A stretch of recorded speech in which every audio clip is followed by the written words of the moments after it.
deja vu of my first cross-country event was in Wabash County 3 years ago, and I busted the guy off the top and had to give it to Wabash in 2 pieces, so it's kind of connected. I don't even know. Thanks for coming. Yeah, and Tammy's we're not bitter that you won. Yeah. The medals and ribbons are all right here.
We have some sound here. You don't know where you're going.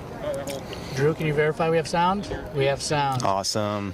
Okay, well, welcome to the 2020 Manchester Cross Country Invitational. I'm Matt Burlingame here with Kyle Klein. And it's a beautiful Saturday morning here at Manchester. And we're going to start out with a junior high JV race. Kyle, is that correct? That's correct. We've got about 6 minutes until the gun. We've got teams lining up now. Like Matt said, this is, of course, as things work out with no fans, this is just absolutely beautiful weather today. Should see a lot of good times, a lot of good performances from the athletes. Well, we apologize for starting a little bit later than Coach Sarber, I think, announced. But since we have a few minutes before the junior high race, or the junior high JV race starts, I'm going to run through some results of the junior high girls team last year for the varsity results. West Noble was first, Mechanical second, Manchester was third, Leo fourth, Westview fifth, Blackhawk Christian sixth, Uri seventh, Wawasee eighth, Rochester ninth, Garrett 10th, and Canterbury came in 11th. And then for the boys team, the junior high varsity results, Westview was first, followed by Mechanical, Leo in third, Blackhawk Christian fourth, Wawasee fifth, Garrett sixth, Manchester in seventh, Rochester eighth, West Noble ninth, Uri at 10th, Tippy Valley 11th, and Lakeland Christian at 12th. Teams doing their final runouts before they get started here. Just take a minute to thank all of our volunteers. We've got about 50. I think so, pretty close to them. Sure. 50 people who are giving up their Saturday morning on Labor Day weekend to come help put on this event for these nearly 900 athletes. So thank you, volunteers. And we'd also like to thank the sponsors for the cross-country team, Three Rivers Running Club out of Fort Wayne, the Graphic Brand, who prints the T-shirts, and Manchester Family Chiropractic as well. So thank you to those sponsors. And I guess, Kyle, without our little cheat sheet or not being able to see the slides, due to the COVID-19 pandemic, spectators not allowed, so we've been doing the live stream for football games and volleyball games, and here for the cross-country invite. I know the athletic department, because of the loss of revenue with no spectators, they're asking for donations for anything, and any little amount would help to keep athletics going at Manchester. We're 2 minutes out. A few bucks to the high school would be greatly appreciated by all. Yeah, Coach Sarber has really grown this invitational since coming on board nearly 13, 14 years ago now. So obviously we're used to seeing quite a huge crowd here. We do miss that. I'm curious to see how, or hear how the athletes feel about crowds, right? Right. So hopefully we can touch base with some of these athletes after their races and ask them how they thought the race went, and give us a recap of their race, and maybe fill us in on what it was like to run such a large race with nobody out there cheering for them. Well, I think we're probably just about ready to start this race. Again, this is junior high JV, and I think we have 17 junior high teams here today, and I believe 26 varsity teams, high school teams. Does that sound right, Kyle? That sounds right, yep. Yeah, teams from literally all across the state. We've got teams from the region, teams from the Fort Wayne area, northeast Indiana, down to central Indiana. So here's the gun. And we're starting the junior high JV. Matt, if you could let me know how it looks like at the ribbon dress.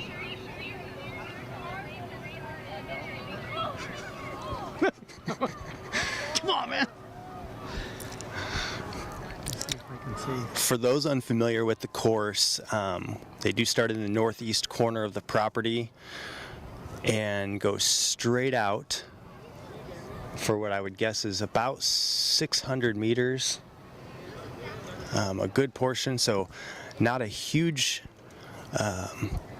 priority to get out strong and hard with it being such a long straightaway, but we do have some that have already broken away from the pack. Got a young man, and I can't read the bib number. He's blue and white uniform, taking off quite a ways ahead of others, and then I think it looks like maybe a Wawasee runner and then some Westview kids. I don't know what looks like some Leo coming up.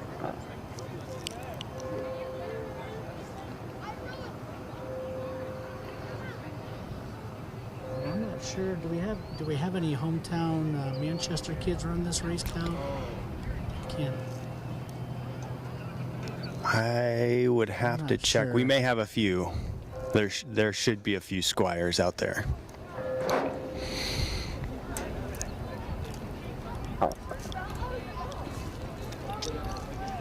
If I can pull my binoculars steady, I could see this guy's bib number.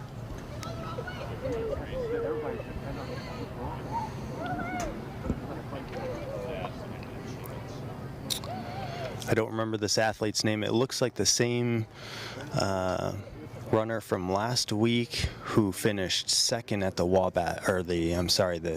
the Northfield Invitational.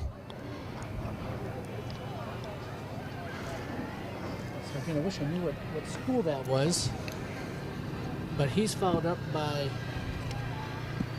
I don't have my binoculars there. So one runner in the front, then a Westview kid in the second. Another Westview third, Wawasee fourth.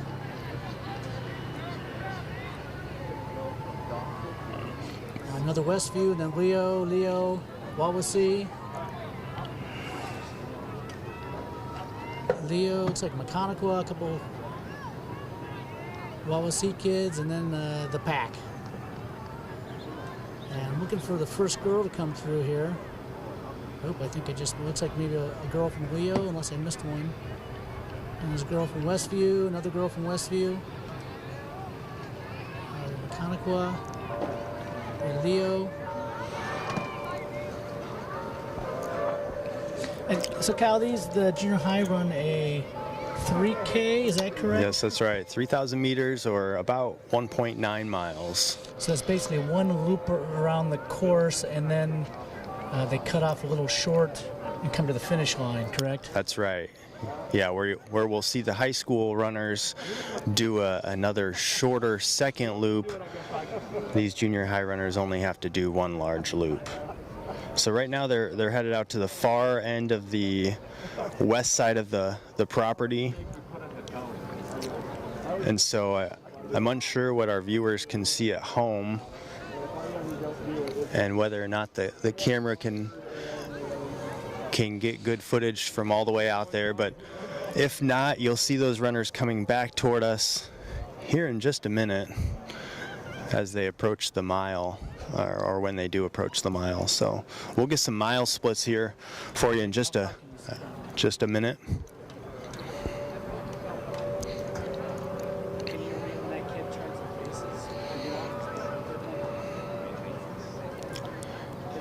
I had it once, but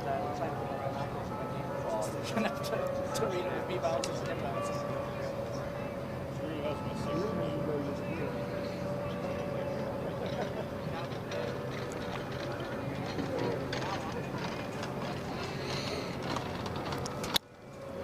So the leader has made the turn to come back toward us. We're about at the, I'd say about 200 meters out from the mile. Callie just confirmed with Randy that he can see pretty well with that camera, so our viewers should be getting a pretty good sighting of these kids running. Awesome. And he actually may be able to get a better look at the bib numbers than we can with our binoculars.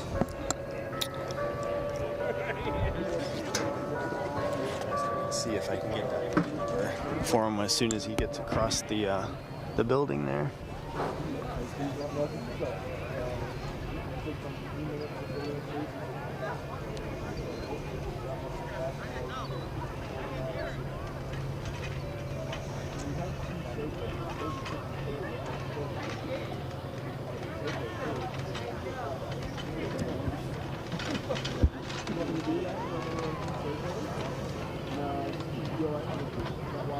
So here comes our first runner down the stretch, headed back to the football field.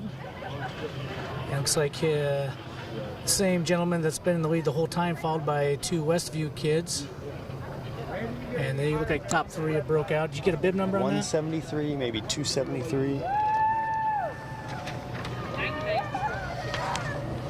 173.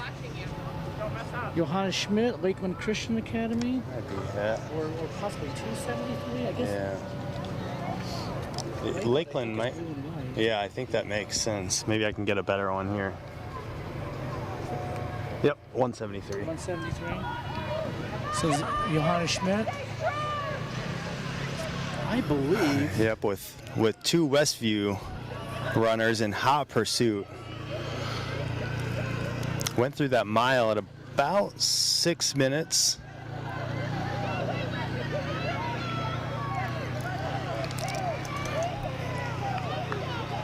Westview with a very deep, always good junior high team. So no surprise that they've got a couple of strong runners here in this JV race. Yeah, I was looking at the results from last year for the Varsity Boys, and they lost a ton of 8th graders last year who were dominating the field in the individual race, and it'll be interesting to see. I mean, I know, like you said, they're always good, have a bunch of excellent runners. It'll be interesting to see if they can refill all those kids they missed. I'm going to keep an eye out for our first female runner.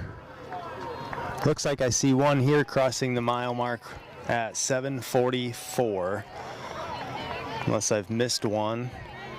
We'll get a bib number on her as soon as she rounds that corner.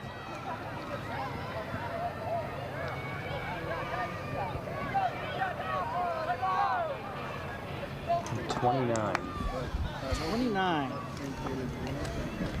29 would be Hope Douglas from Leo.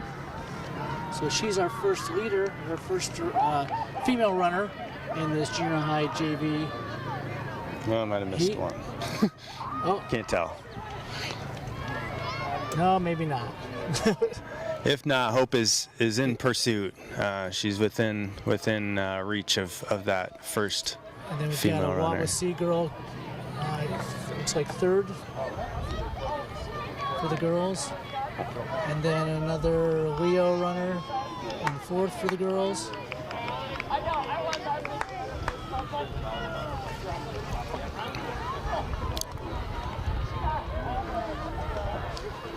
So the leaders are headed down the east side over by Marcus Street and down by the team camps.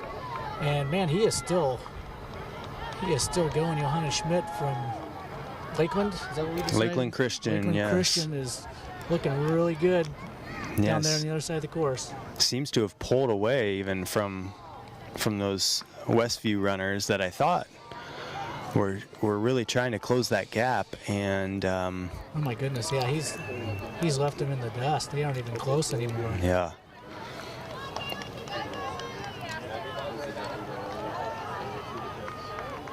So Johannes is going to round the corner down there, and long straight stretch. What do you say, about 700 meters? Is that what you said, Kyle? Yeah, from here, yeah, I'd say about 600 maybe to the finish. Probably feels longer at this point for Johannes, but he's closing in on finishing up a very solid race.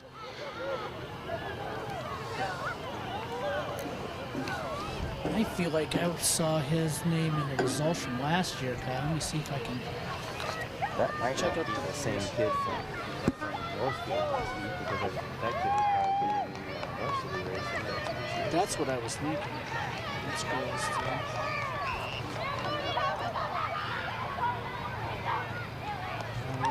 find my 6-7 computers.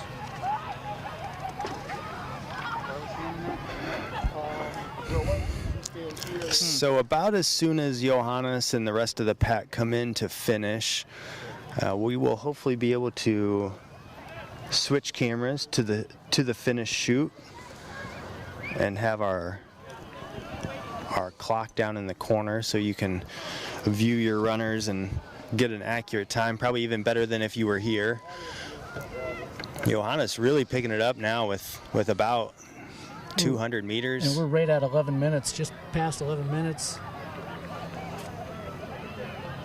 Great kick. Yeah, he is cruising around this corner, going to come up a little hill and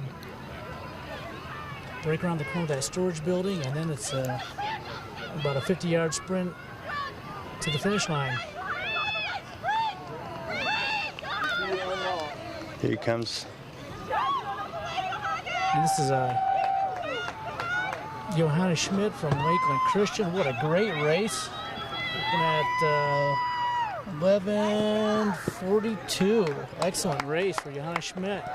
Now coming up, next couple runners coming in. We've got Westview. And it's 279. It's going to be tough to kids up as they're coming in. 279 coming in second here. Another Westview. 285 bib number. And third place is going to finish up at about 12:14. And we've got a Wawasee runner coming in strong right now. And then followed by a couple of Leo and then a Westview kid turning it on just past one Leo kid, now past the second Leo kid. And 281 makes a good kick at the end to finish strong. 185 from Leo coming in. Another runner, 129, 28 maybe. Is that Blackhawk?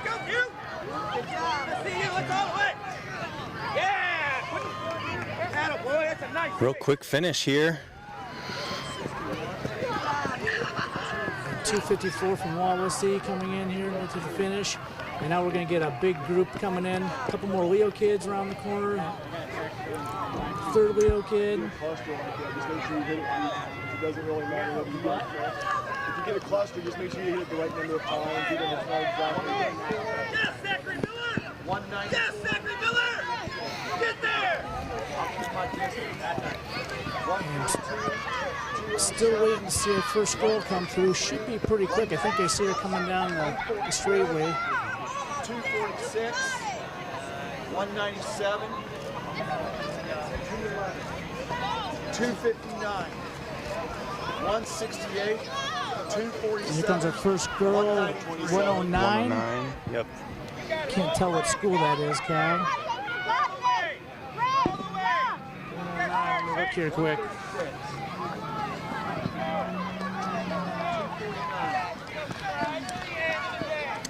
West Noble. Abigail Rutch, R-U-C-H. Good job, Abigail. And then we've got, this must be Hope, number 29 from Leo. Coming in for the second for the girls, followed by 87, bib 87. Wawasee, Myron Bile. 87. It might help if I talk into the mic instead of moving as I turn pages. Sorry, folks. Another West Noble runner, 113. And got a little gap here. And this next guy coming in, 171. That's Cohen Smith from Garrett.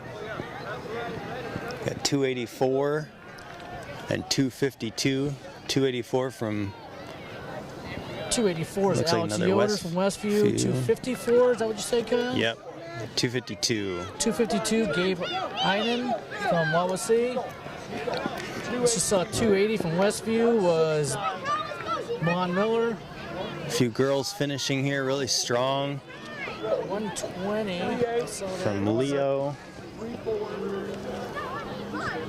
120 Hannah Miller from Westview. 119, 98, 94, 124. So I tell you what, 11, what was the first gentleman, Johan Schmidt? 11:42. 11:42. Yes, that's a really right. good time for a JV. That is. JV mate. That makes me even more excited for this Varsity Boys race, because that an 11:42. That's a solid time. That's probably what, top 30 in the varsity race. Oh, easy top 30 in the varsity race. Maybe even a medalist, top 20. Yeah, I'm thinking that around 12, 11:30, 12, top 25. Yeah. Let me see if I can hear my boys listed in here. Oh, a little confusion there. Good finish.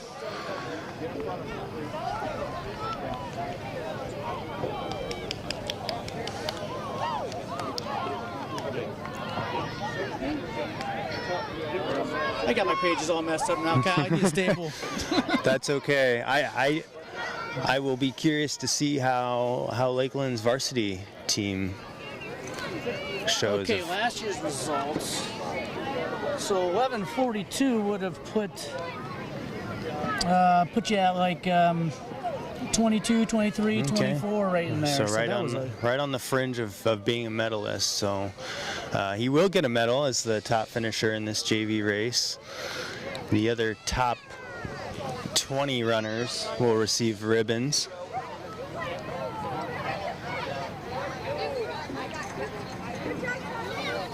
Really impressed with our athletes moving through the chute and getting out of there as quickly as possible, so that they're not grouped up and congregating here. Got a few more coming in here. 241, Yuri, and then a young lady, bib 27 from Leo.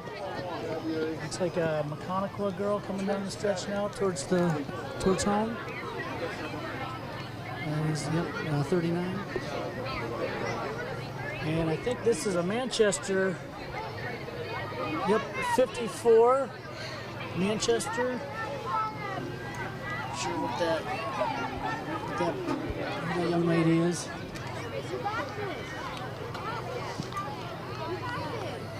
And still seeing a couple stragglers back there, but these kids are running great and finishing strong. Yep. So one of the few caveats with this course is that you do loop back around the start line at about 600 meters out. So any runners still out there just finishing up, we do have to wait until they make that final turn before we'll start the second race. So we've got about 8 minutes before the varsity junior high girls race takes place. Got some teams down there lining up, doing some final warm-ups and run-outs and all that good stuff. Doesn't take a lot today to get warmed up. It's still about perfect weather here. Some overcast clouds are going to keep things cool for the morning races and hopefully into the late morning as we wrap up the day. So. Well, Kyle, as we're waiting for this junior high JV race to finish up, we still have kids coming in, and you can kind of interrupt me here and call out kids as they come in. I wanted to kind of check out some teams for the girls varsity junior high race coming up.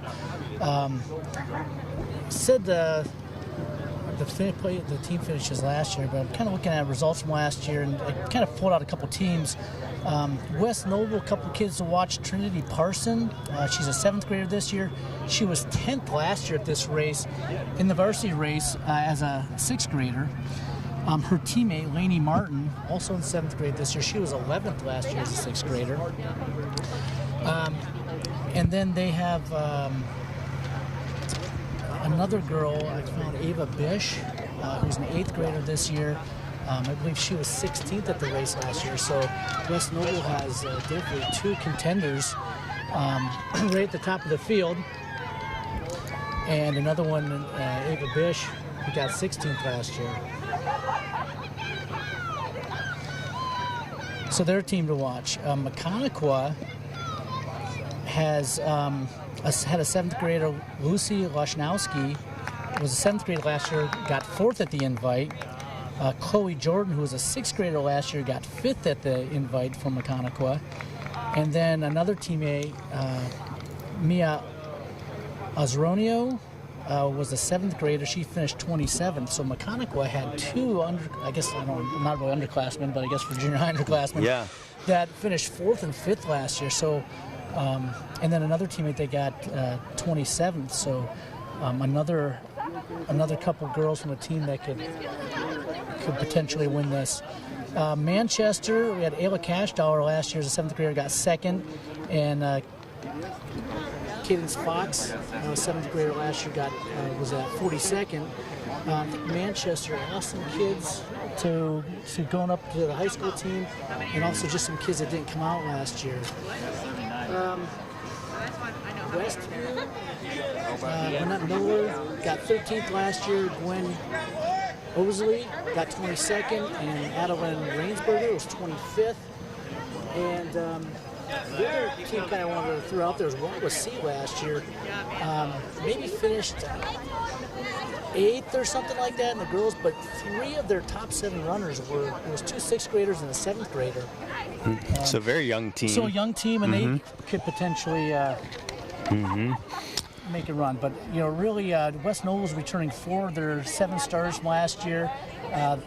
3 of those kids finished 10th, 11th, and 16th. Mechaniqua returns 3 other 7 runners, 4th, 5th, and 27th. But they also had 2 other 7th graders that ran about 13:40. So some other girls on that team that could make a run at it too. So really looking at this junior high varsity girls race, probably looking at Mechaniqua and West Noble. It's kind of what I'm thinking, but we'll see. Blackhawk's got some kids in there too, so. Yeah. Okay, looks like we're 3 minutes out for starting the junior high varsity girls race. So. Yeah, there's a name in there, and she's our hometown, home team runner, Ayla Cashdollar. We talked with Coach Sarber the other day as we were preparing for this. We asked what the course record was. He couldn't tell us off the top of his head, but I suspect that Ayla may be in the mix to go out and set that today. I would think so, Kyle. Yeah, she had a great race last year, 2nd overall. Yep, she's really running strong this year. I'm very eager to see how she does today, along with every other competitor out there. They're lining up now, and looks like our starter's making his way to the middle of the field there. Yeah, Ayla ran 11:50.28 last year for 2nd place. And then 3rd placers, Blackhawk Christian, Hannah Savard, ran 12:01. And then the 2 Mechaniqua girls. And so those 4 girls will all be back and fighting for that winning spot.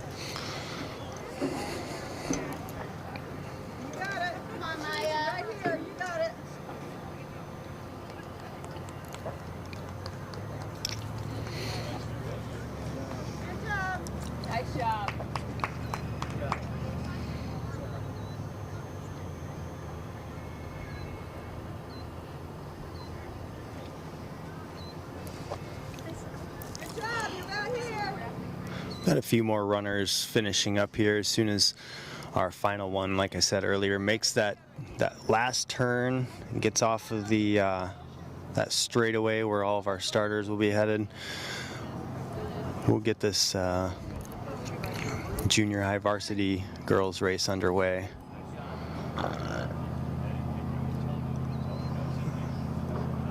So if we were correct earlier, in about 17 teams, assuming they're all fielding full squads, which I know some aren't, but we've got about, I would guess, 70-ish runners up here ready to get started.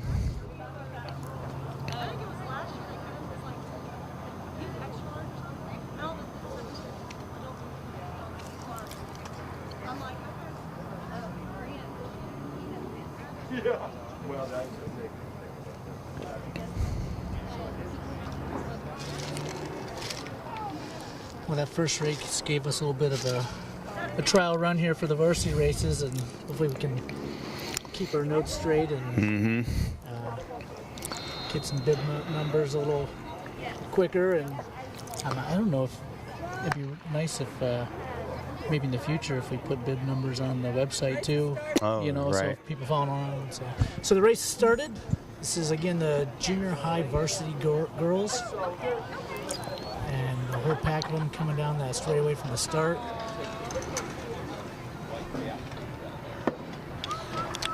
Put my coffee down while so I can get my binoculars up here and see how things are shaping up so far. Looks like we're starting to get the pack starting to stretch out a little bit.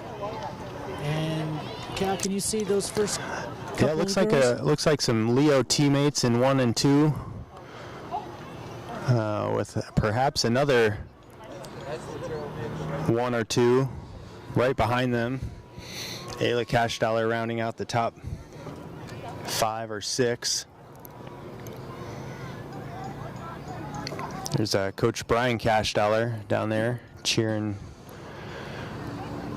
the runners on.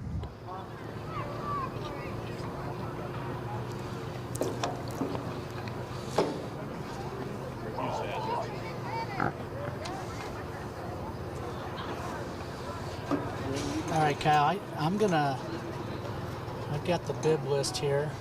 Yeah. I'll try to look up names if you can. Yeah, I'll do my best to reel them off for you.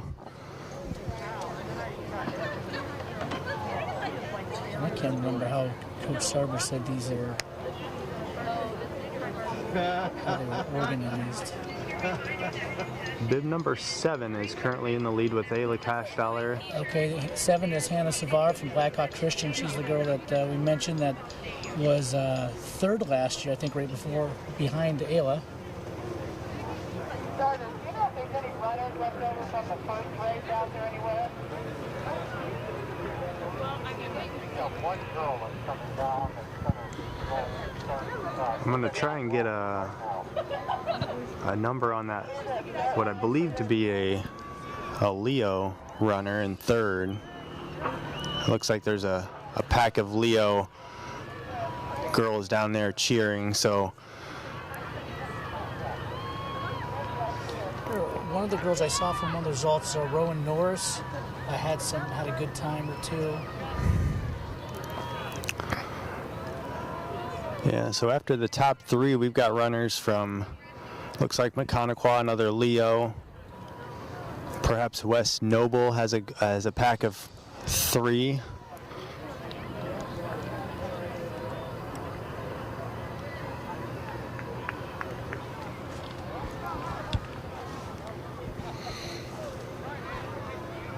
About 3 minutes into the race here, and you know, honestly, I do remember looking down at my watch in that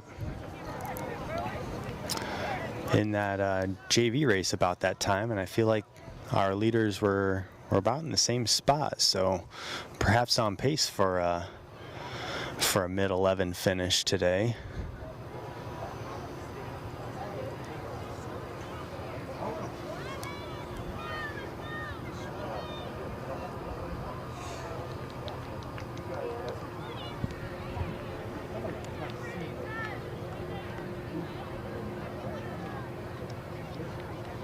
So Hannah Savard from Blackhawk Christian still in the lead, followed by Ayla Cashdollar.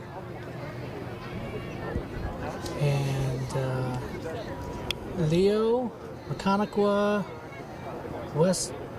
maybe Westview, West Noble, Leo, and then that red is either, I think that's West Noble, a couple of West Noble girls. Yeah, I believe the difference between the West Noble and Westview, the West Noble singlets, I believe, are a little more solid red. Westview might have like a stripe of white down the side, so I could be completely wrong too, but I thought that's what I picked up in the JV race.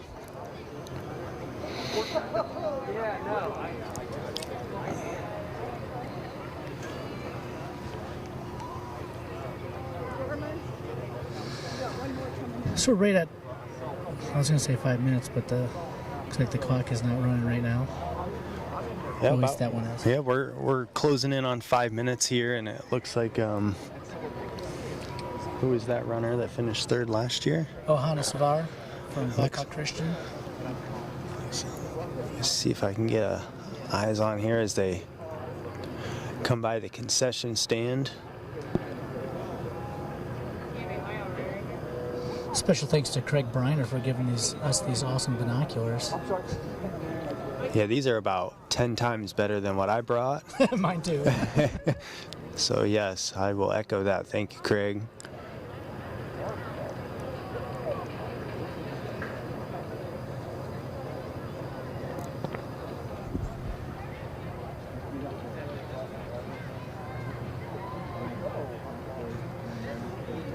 Good 7 still.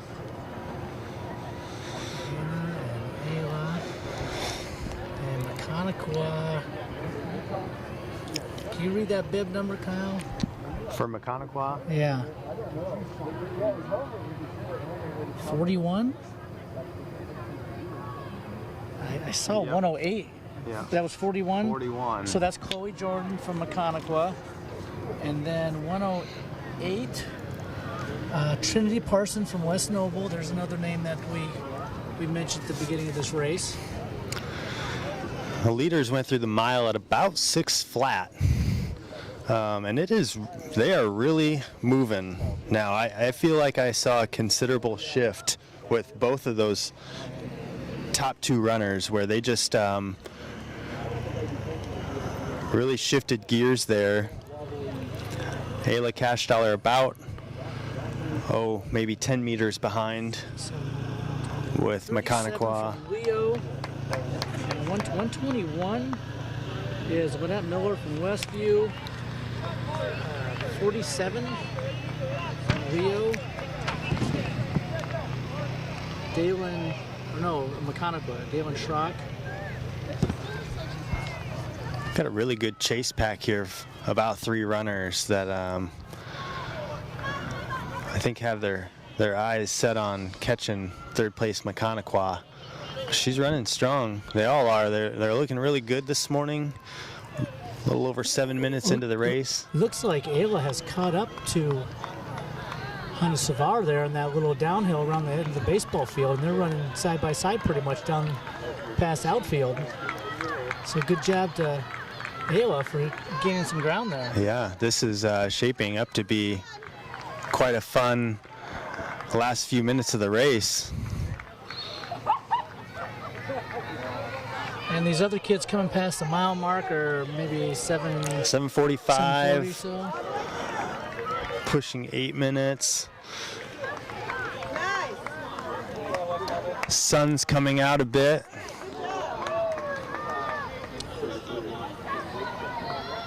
think I'm gonna have to put on my sunglasses before I get a headache here. They are still shoulder and shoulder over there as they get around to the east side of the tennis courts.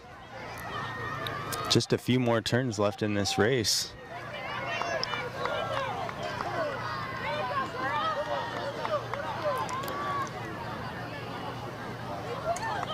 Very fun to see all of the high school athletes doing their warm-ups and cheering on their younger teammates and supporting them. I'll tell you what,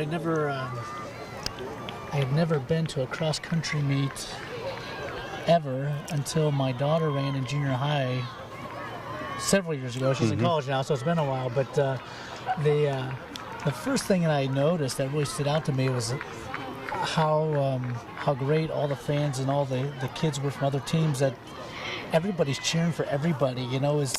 And the thing about cross-country that really just hit me was, I mean, you can race against your teammates, you can race against a competitor, you can race against yourself. Just a great sport. Yeah, a lot of different dimensions to the race and a lot of ways to find success. You may not place as high as you want and you still may set a PR or vice versa.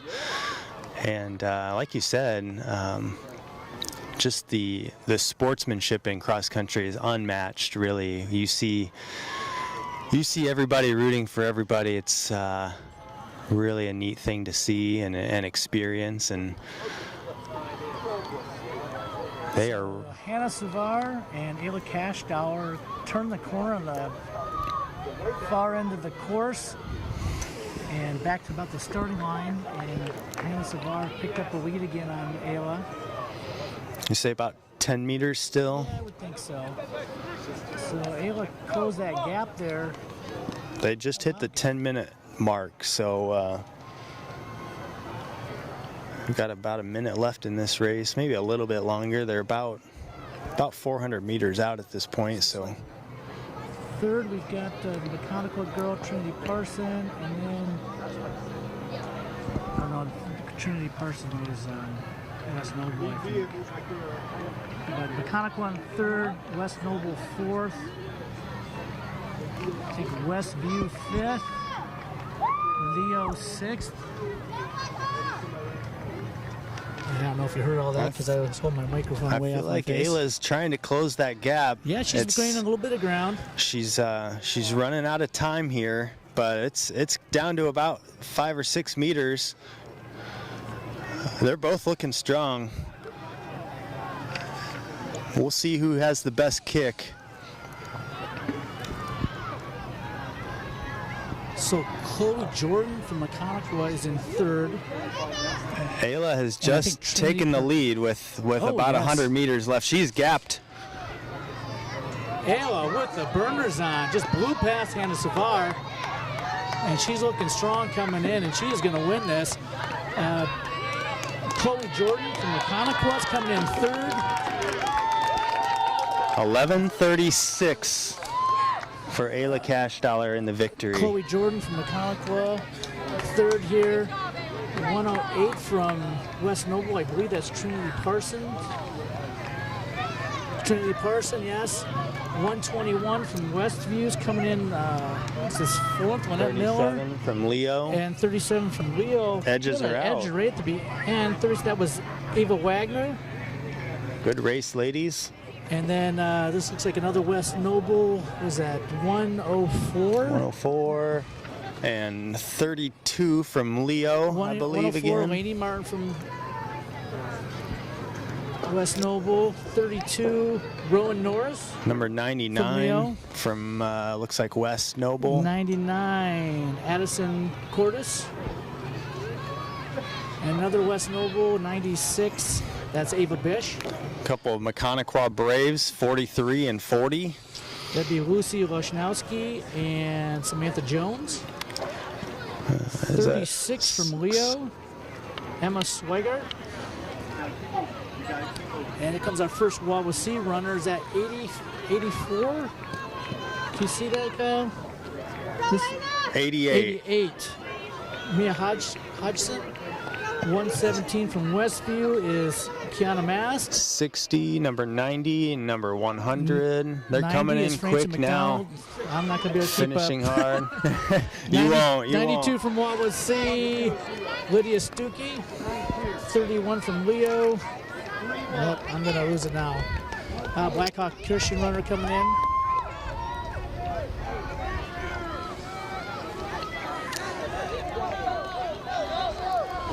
I mean, it's certainly too early to say for sure, but it really looked like Leo put up a good showing as a complete squad today. Yeah, overall. Comes our second Manchester runner, 55. That is Cadence Fox from Manchester. 125, 114, 45, 78. These girls are still running hard. A couple coming in strong here at the finish line. 76, 115. This group of girls definitely not as spread out as the JV race. No, really challenging our volunteers in the chute to keep them moving. We just had Chase Blevins from Manchester finish. She was the third square to finish.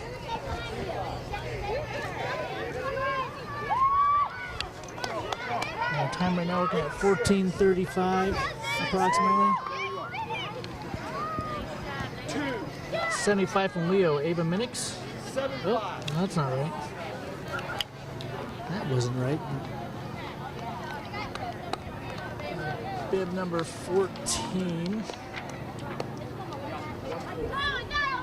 This is Elizabeth Ganiff from Canterbury. Apologize if I'm butchering names, but this Leo runner coming here. Number 74, followed by number 26. 74. 74. On my list says Tippy Valley Middle School. They had purple. Is it middle school? That is true. That always throws me off. Oh, so that Tippy, is? Okay. Yes, I Tippy. didn't know that. Middle school with the purple, rocking the purple, and Okay. 24 from Garrett, Alexis Leachy. 126 from Whitco, local girl. That's Chloe Thompson.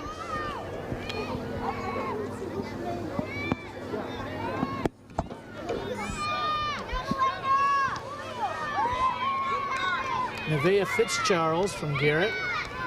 Bib 21 coming here to the finish.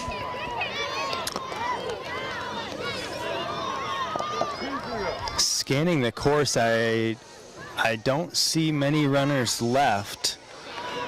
So we should be on schedule for this varsity junior high boys race to get started here in about 4 to 6 minutes maybe. Matt, you want to give us a rundown of who we should keep an eye out for in this next race? Yeah, I sure will here. Let me get my notes together again. Matt graciously did the research on the junior high side, and I know very little about the junior high runners, so I would guess that Westview's in the mix as a team. Yeah, on the boys' side. So last year results, Westview, Maconaquah, Leo, Blackhawk Christian, Wabasee, Garrett, Manchester, Rochester, West Noble, Uri, Tippy Valley, and Lakeland Christian. I think I said this before, Westview, always a powerhouse, they're only returning 2 of their 7 starters from last year. However, when I kind of averaged those times for those 2 returners from last year's race, and their average is about 10.5 minutes. Maconaquah returns 3 of their 7 starters, Leo 4 of their 7. Blackhawk Christian returns 5 of their 7, and they only had 2 8th graders last year. Oh, wow. And of those 5 returners, 3 of them were 6th graders last year, and 2 of them were 7th graders. Okay. So this may be pretty wide open. This may be closer than the average person may. Yeah. And Rochester only finished 8th last year, but their 3 top runners were 6th grade, 7th, and 7th grade. And then West Noble was 9th last year. They're returning 4 from last year's event, and 3 of their top 5 runners were 6th graders. So they've got impressive some good young kids. And then some individuals to watch for. Noah Bontrager from Westview was 8th last year as a 6th grader for the boys. And then Brandon Schwartz was 10th as a 7th grader. And everybody else on the varsity team were 8th graders. Okay. And they all finished pretty high. So it'll be interesting to see, I think I mentioned before, how well Westview replaces that big group of 8th graders they lost last year. Yeah, how deep is the well? Right. Yeah. And Maconaquah returns Evan Oglesby. He was 31st last year as a 6th grader. Dalen Schock was 37th as a 7th grader last year. Leo was in it last year, and they returned Elijah Lawrence, was 19th last year. Mason Pulfer was 25th. But I did find a kid that didn't run last year here. He's an 8th grader, Isaac Graves. Ran 11:44 in one of the races earlier this year. All right, so a little bit of a dark horse here. No experience on this course, but certainly someone that might be in the mix. Yeah, and another team I think to watch, Blackhawk Christian was 4th last year. They returned Malachi Nielsen, got 21st as a 6th grader last year. Hayden Amstein, 22nd last year. But I found some other kids that weren't in the race last year. Owen Savard, so Hannah Savard's brother, this year at another race ran a 12:09. He's an 8th grader. Luke Metzler, an 8th grader, has run a 12:58. James Neebs, a 6th grader this year, ran 12:56. I don't want to interrupt, Matt, but the gun is up and we are off. I'll let you continue, but just wanted to get us started there. Okay, so Blackhawk Christian, they've got some older kids, some kids that didn't run at least last year. That not fabulous times, but if they can run, in the 12s, pack it up. Yep. They could have a pretty good shot. Yeah, especially with Malachi perhaps up there, maybe pushing the pace and as a front runner.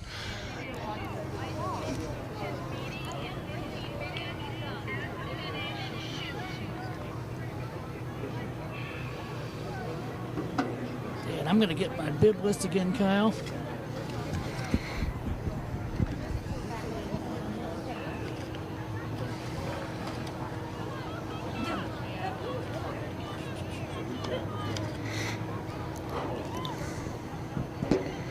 Yep, we've got a few Westview runners up front. Looks like Trey Howard from Manchester, rounding out the top 5. Yeah, I didn't talk about it. Manchester kids kind of got cut short there. Kyler Dale was 13th here last year, and Trey Howard was 39th as a 7th grader, but Trey has run 11:49. I think last week at Northfield. Yeah. And then Tyler Markham, 6th grader, ran a 12:54 last week or the week before. So Manchester's got some kids that could finish well as well.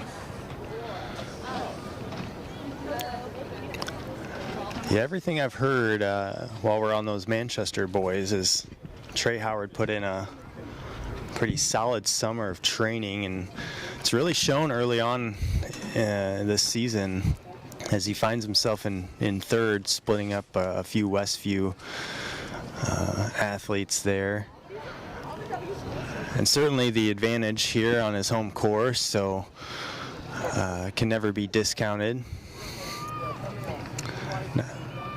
Not even, of course, the familiarity with the course, but also the fact that you probably get a little more rest on this early morning than some of these teams that have to travel an hour or two to get here. So we've got a solid bunch right up there in front. We got 5. So is that a Wawasee? That is a Wawasee green up front with 2 Westviews and a Leo and Trey Howard there in the top 5.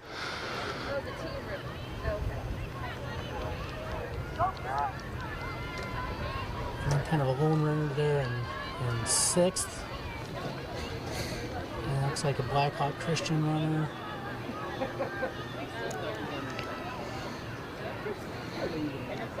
So we'll try to get some bib numbers on these kids, and might have to wait till they get down around the corner and turns start coming back.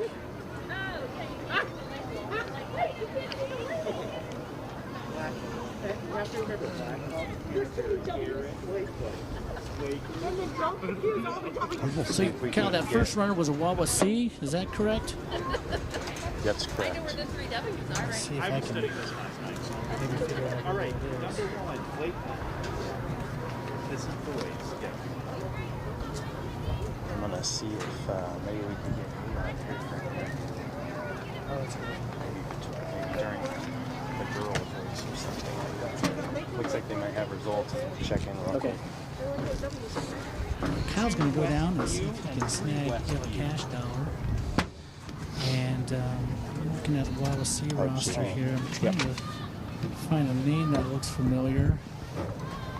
I know Luke Stuckman competed in this last year. Zach Kreider, I think, finished really high as well. They've turned the corner. I'm going to see if I can get you some numbers for that. I believe Zach Kreider may have been. Zach Kreider finished 28th last year from Wawasee as a 6th grader. And when we filter out all the 8th graders from last year,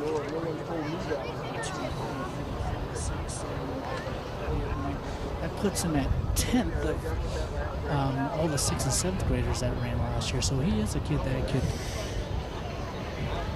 potentially be in the hunt for the first place finish of this race for the boys.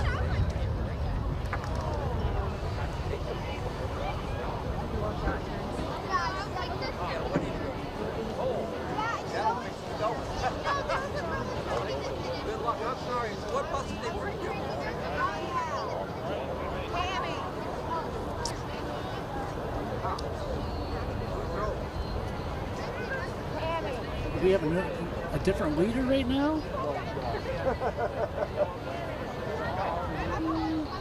Is that a Leo? Leo kid out in front? 192, maybe? What's that? 192. 192. Is that Leo or Tip Valley? That's Leo. That's Eli Lorenz. He was definitely one of the kids to watch. It looks like Westview and Wawasee. See if I can get my binoculars 276 from Westview. What was Westview? 276 from Westview and 256 276 in third. from Westview was Noah Bontrager, so he's the young man that was 10th last year. I think he's the highest placing underclassman. 283 is his team. 283 is his Brandon teammate. Schwartz. And Did we get a bib number on the Wawasee? I did not. Trey Howard there rounding out the top 5 with a runner right on his shoulder in 6th. And how about Kyler Dale? Is that is him Kyler, right yes. there? So about right in the top 10 there.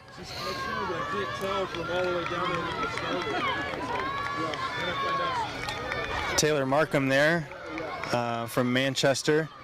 Oh, there he is. Looking strong. Probably should throw a shout out to Mr. Randy Self, who's up on top of the the Genie, about, I don't know, 40, 50 feet in the air on that little tiny platform. Higher than I would want to be. Thank goodness there's not an ounce of wind today.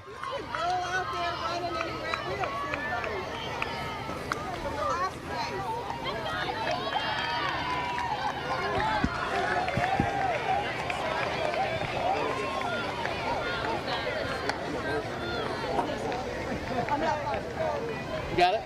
Okay.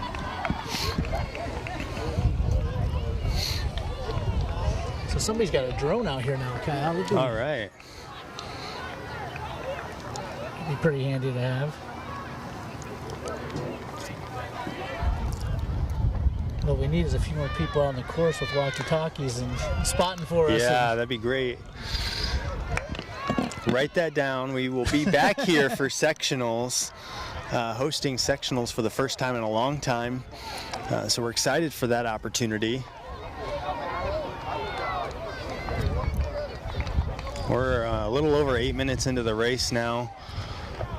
And we should probably have some of those leaders headed down. I see the lead vehicle going down the east side of the property. Yep. I can't tell who that is from this far out, but I can see their form. They are looking strong. That's the Leo runner, Eli Lorenz, Lorenc. I think it's Elijah, or Eli maybe. And then a group of Westview. And I assume that's the Wawasee. Oh, that doesn't look like Wawasee jersey. Right there with the Westview. Yeah, with the Westview. I Westview. think you may be right.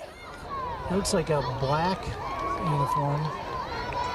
Yep, and then perhaps the another Wawasee. Wawasee. Back. He's with, looks like with Trey. Yep, okay. And Trey just passed. Is that, yeah, that's Trey, isn't That it? is Trey Howard from Manchester. So I'm going to try to... Another, I believe, Westview athlete there in about 6th or 7th place. And Bontrager from Westview just pulled into second, but he's right there with, he still can't see who that 3rd place runner is.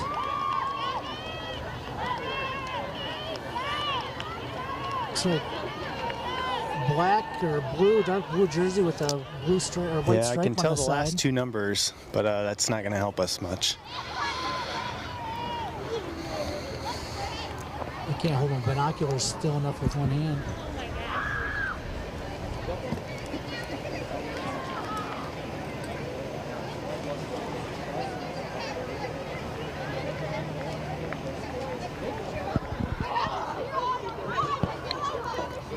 Kyler Dale still finding himself right there in the top 10 to 12. So we're about 100 meters from the finish here.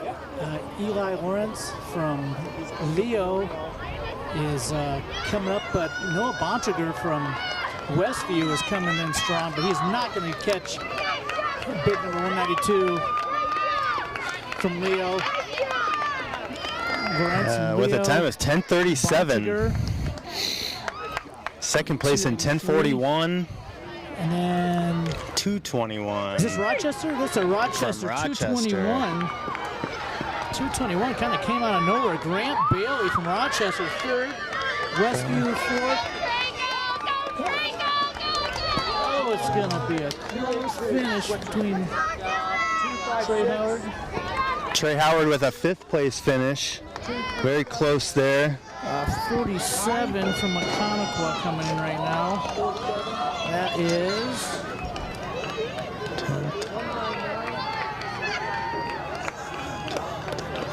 Here comes Kyler Dale in about 14th.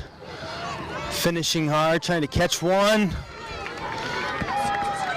Won't do it, but a solid performance. That was Esteban Hernandez from 15th, 16th, 17th, 18th, 19th.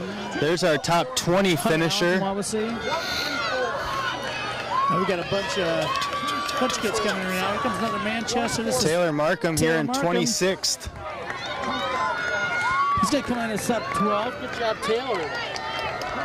That is a 58-second PR for the young gun. Another Rochester runner. 146 from Blackhawk Christian. 146. 260. 225. Mason Worrell from Wawasee. 245. Hunter Allen. No, that was Brady Berkeypile. Brady Berkeypile from Wawasee. 137. So we're about 30 kids through, Kyle, you think? We are a few more over that. We're nearing about the top 50 mark here.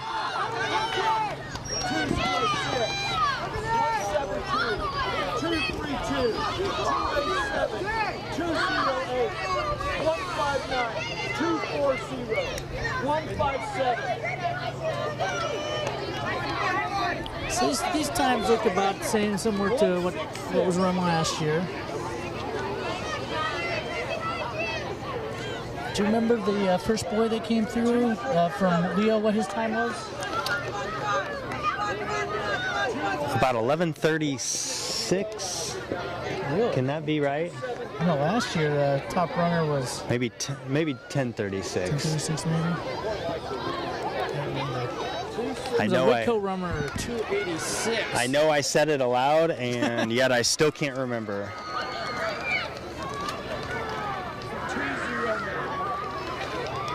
286. That was John Morgan from Whitco. And we've got some kids going crazy down here for their teammates. Super cool to see. We've got a Rochester runner coming in at 158.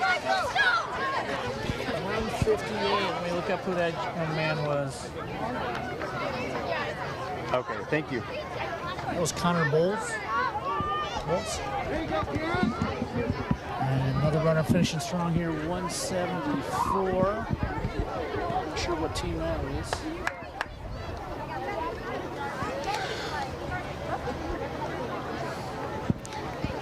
174. That was Garrett Black from Lakewood Park Got Christian. 4 runners here.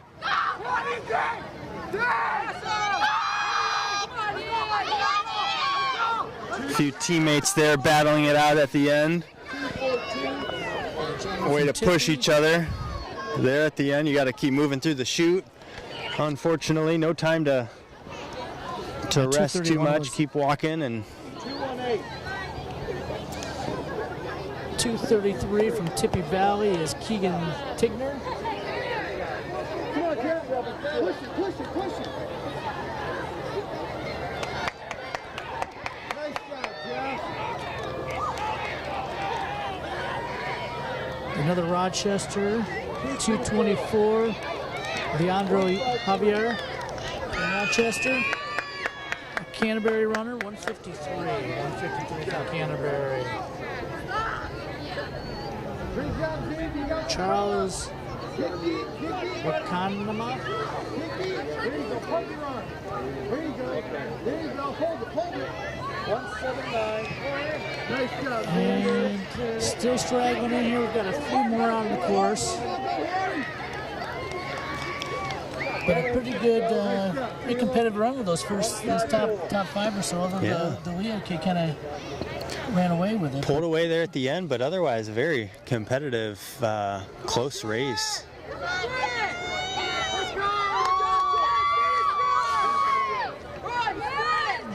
So I'm trying to think probably,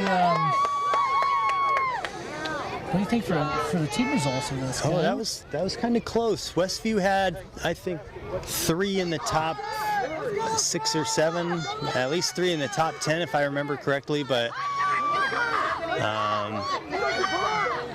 certainly that one's going to be up in the air, and hopefully we will. I know we've got our volunteers working furiously to get us some results.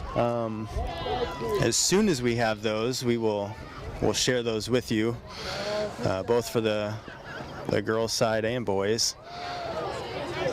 Without any award ceremony today, you won't have to wait until later on in the race to get full results. We'll just share those with you as soon as we can get those in our hands. And we've got a little bit of a break after this race before the high school races get started, so it might allow our crew down there to print those off and get them in our hands.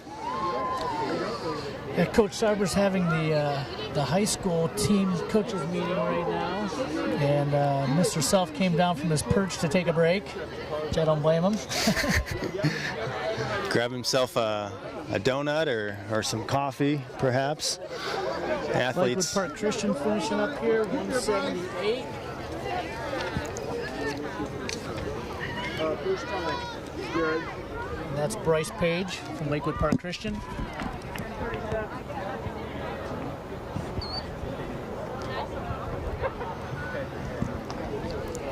Yeah, maybe as soon as we get the last runner through here, we can do that. Yeah. Hey, at least your hair doesn't have Slides. Maybe we could go down there and actually see the slides, because Oh, that's a good idea. we won't have to be up here.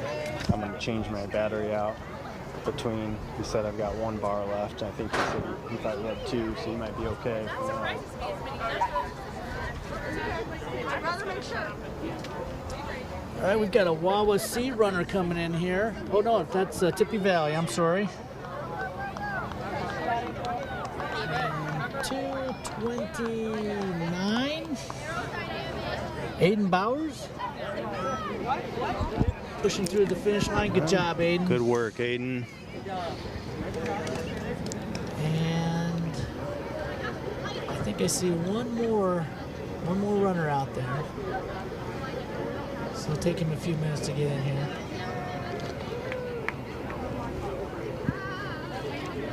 So 26 high school teams? Is that? I think Sounds that's what about it counts. right. Does that sound right? Sounds about right. Yeah, really, I have nothing to do with this, so I'm not complimenting myself, but a very well-run race for having nearly 900 athletes here today. Knock on wood, no hitches that I've seen in any of the production or any of the races. So stay tuned with us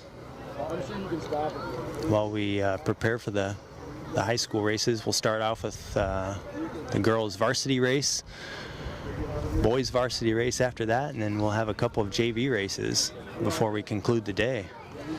So, Cal, I think you said Coach Savar's been here for 12 or 13 years, is that right? I believe he started in 2007, so this would be his about 14th year, 13th year. And then he's been, I know somebody I was talking to, I believe Manchester had the cross-country invite years ago, and somebody told me it was like 30, 35 teams or something like that? Previous, before Jody came, this invite was quite large, and he's built it up to about where it used to be, but this was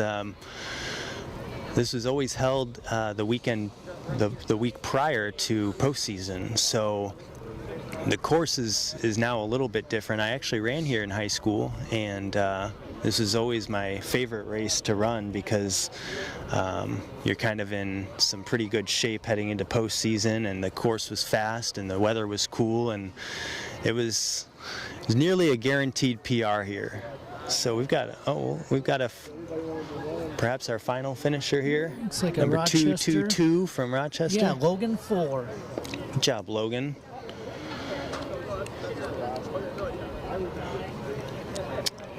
So yeah, we're a little different look these days. But yes, the Manchester Invite used to be one of the premier invitationals in the state, and Coach Savar's done a great job of trying to build that back up.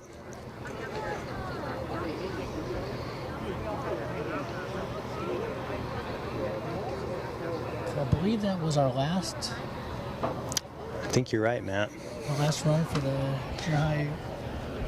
junior high. No, yep. And the varsity girls start. They're running first. We'll start at 9:30. 9:30. Perhaps a few minutes early if we're feeling ambitious. We did start the first race this morning a few minutes early, so we've got. Looks like we've got behind us some volunteers getting those result packets filled out for the coaches, so we'll keep an eye on getting some junior high results to you as quickly as possible.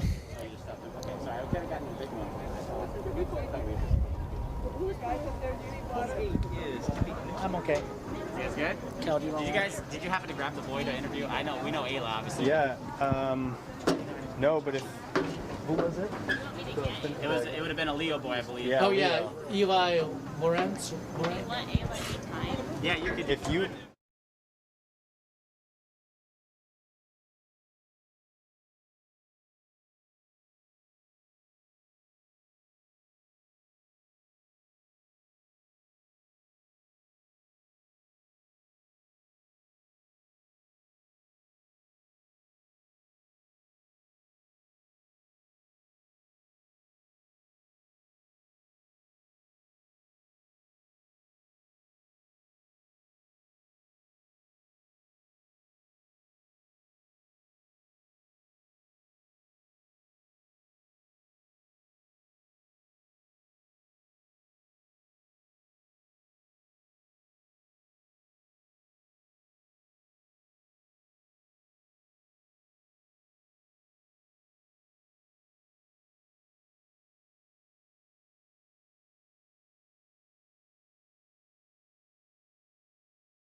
Waiting for the high school races to start. We want to just give another shout out to our sponsors. We've got Three Rivers Running Club. All of these sponsors I want to specify are helping with this specific event. Three Rivers Running Club out of Fort Wayne would always encourage anyone who's in the market for some new shoes to go see my friend Blake Harris up there. He'll hook you up with some great fitting and get you the best shoes out there. The Graphic brand here in North Manchester helping us out with the Invitational t-shirts, and Manchester Family Chiropractic. I can personally attest that Dr. Joel is fantastic. As I've aged, I've picked up many minor and major injuries, and Dr. Joel is my first go-to when those ailments come up. So check that out. Run a bus route yesterday. Oh. Well, by the time I'll see if I can do the picture. All right, so are we supposed to read this? I don't think we're supposed to read this. So thank you to everyone for helping with the athletics. Manchester Community Schools appreciates our community support as we attempt to keep Square Athletics moving forward and keep our student athletes, coaches, and community members healthy and safe. Due to the restrictions and lack of revenue generated from home events, Manchester Athletics is asking for donations to help our teams make it through these tough times.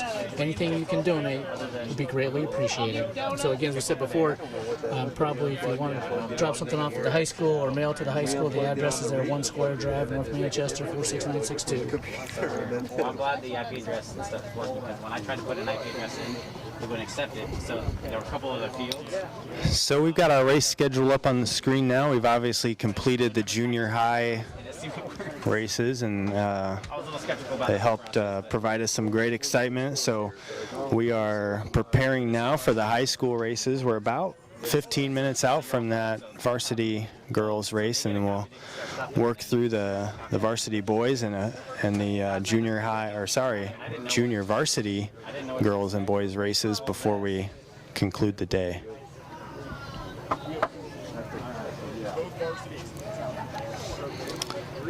So here's go ahead, Matt. Well, actually, you can talk about this because you know this way better than I do. So. Yeah, so the course map here, the runners do start up in the top right-hand screen, corner of the screen, where they have a very long straightaway. Like I said, about, I'd say 500 to 600 meters. I'm looking over at Drew Jones here, who's on our crew this morning, who ran here at Manchester. You do one large loop around the property. When you come back around to the start, that begins your second loop, which is a little bit smaller, as you'll see on the left-hand side of the track there in the middle. We do cut that loop a bit short, so it is a second shorter loop before wrapping up the same way they came and coming around the start line a third time, if you count the start, and then a quick kick home.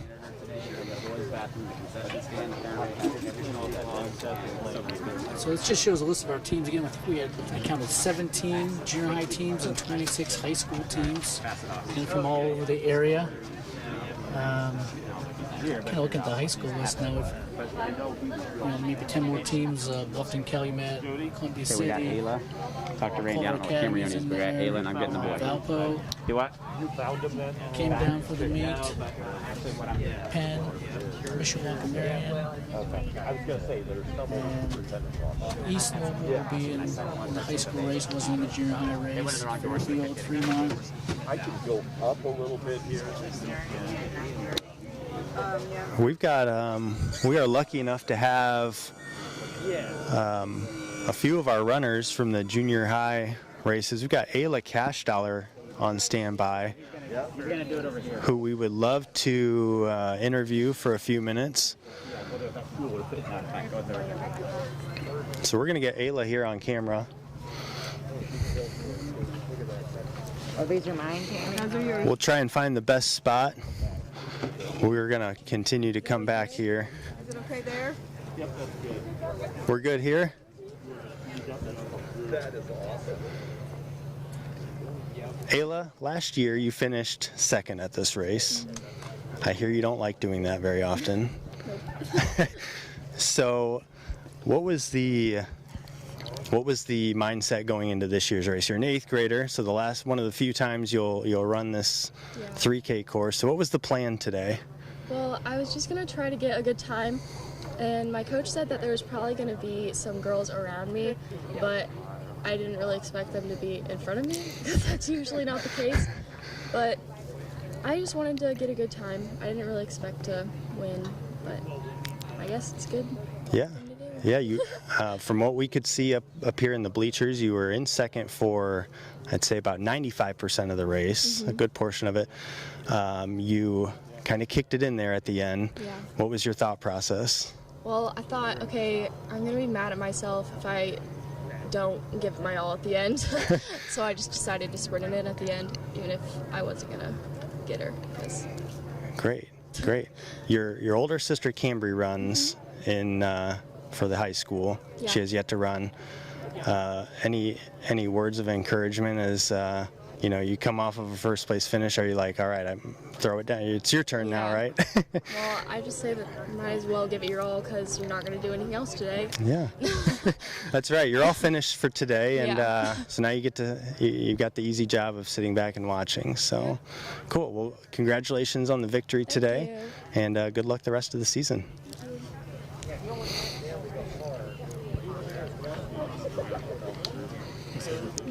We're going to attempt to find our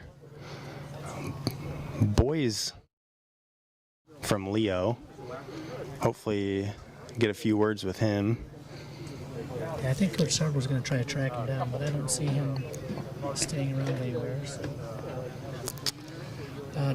Do we need to take a break? I think we need to change batteries. I do need to change my microphone batteries, and so I'll go do that quickly before those die out on us, and hopefully by then we'll have our Leo champion over here for some interview questions. Sounds good.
Third at semi-state and a top 30 finish down at Terre Haute.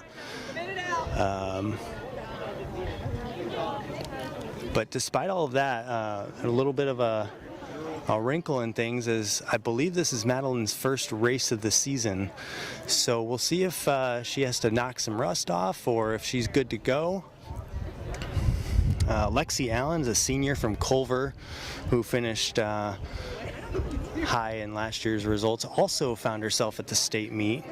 Didn't have maybe the race she wanted there, so I suspect she's starting this season with a little bit of a chip on her shoulder, looking to, as we have a false start, looking like maybe someone wanted to get a little bit of an advantage out there, but our starter's on top of it. And Cal, this is the JV race? This is the varsity high school. Oh, this is the varsity girls race, yes. So we flip it, yep. So JV junior high went first, and now JV high school finished the day for us.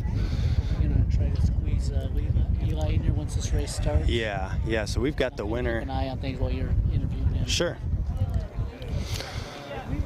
So Lexi Allen getting back onto her season. She's already raced and threw down a pretty impressive 1930 last week at the Penn Invitational on what I believe is a little bit more challenging of a course, so she may find herself right there in the mix.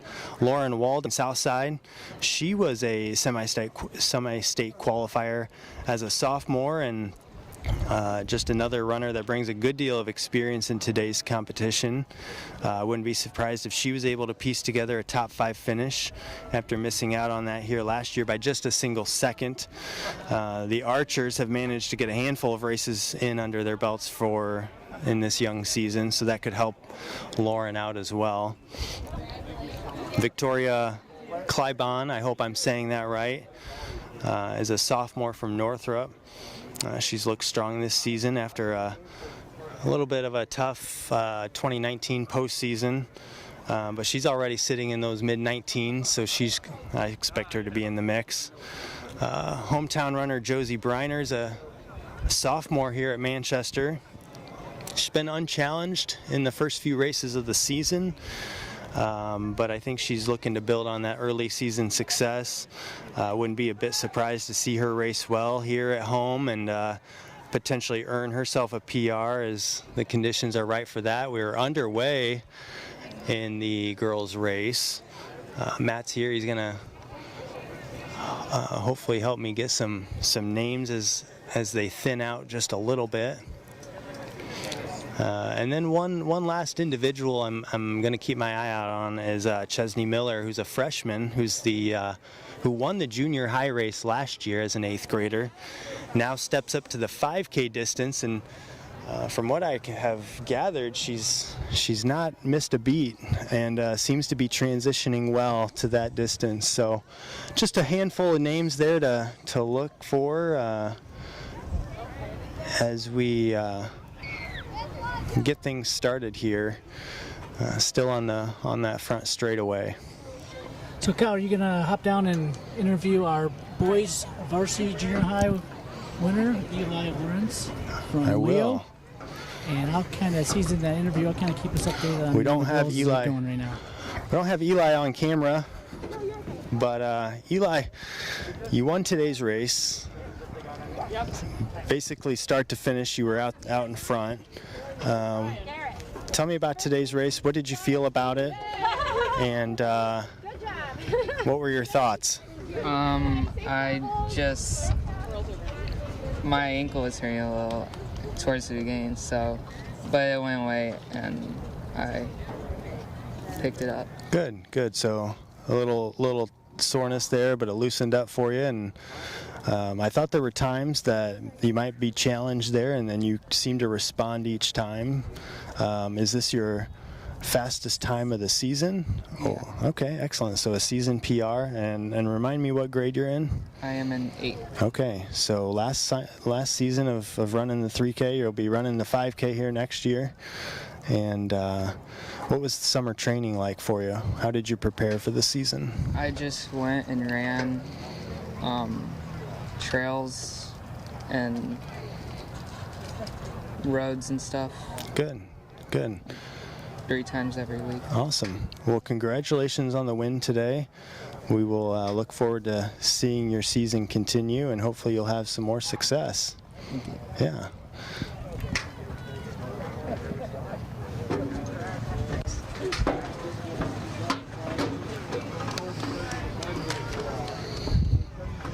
We've got Lexi Allen from Culver Academies is in first. That's about the only bib number I've been able to get a hold of. Another girl in a black singlet in second, and then a whole pack in third, fourth, fifth, sixth, probably back to 10th. I believe, I could be mistaken, but I believe in second that may be Callaway from Rochester.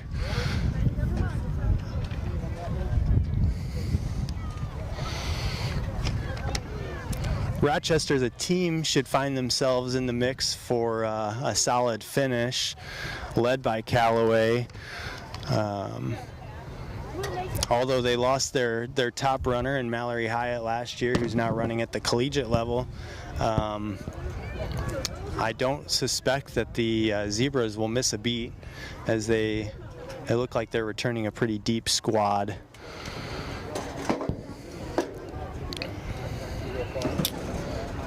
East Noble is another team I'm going to look out for today. They were sectional winners last year. They don't have that firepower of perhaps a front runner, but they do have an extremely solid pack of runners that if they can move together and work together, I won't be surprised to see them finish very high. The Culver Academies, obviously led by Lexi Allen, who's currently in first place. They also have a strong pack of runners.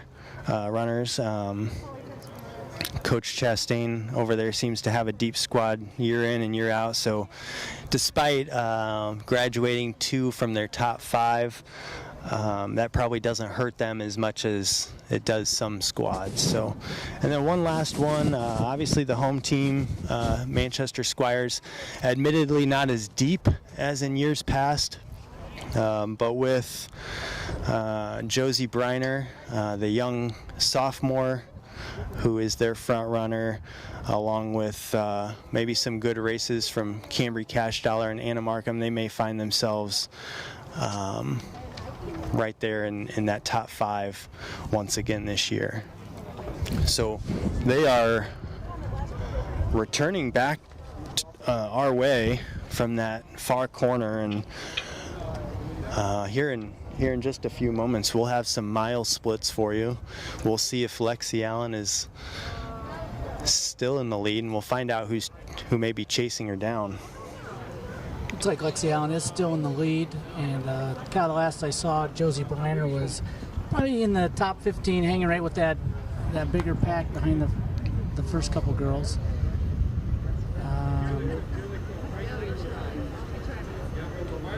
Looks like maybe 5:18, the girl in green, and 4:67.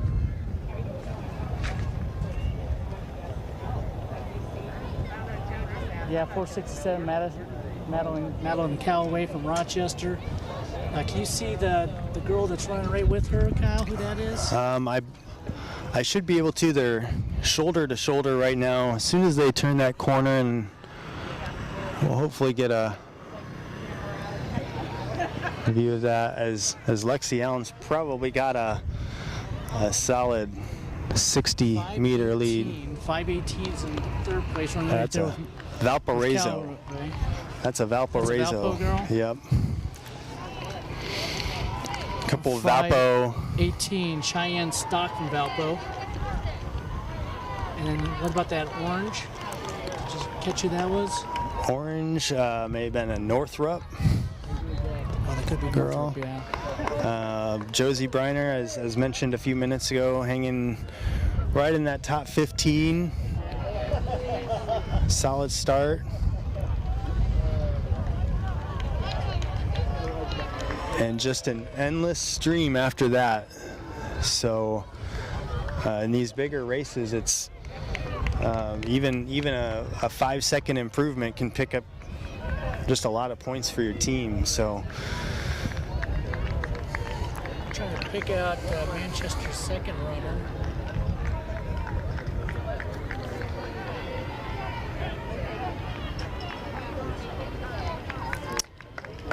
we've got here they are. We've got Anna Markham and Cambry Cash Dollar working together, passing other athletes as they make their way to about the 8-minute mark in the race.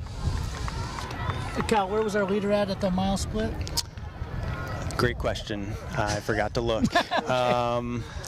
Fast, I know that. We will. I'll try to do a better job at the 2-mile mark, since that's right close to us, and try and get a time on that.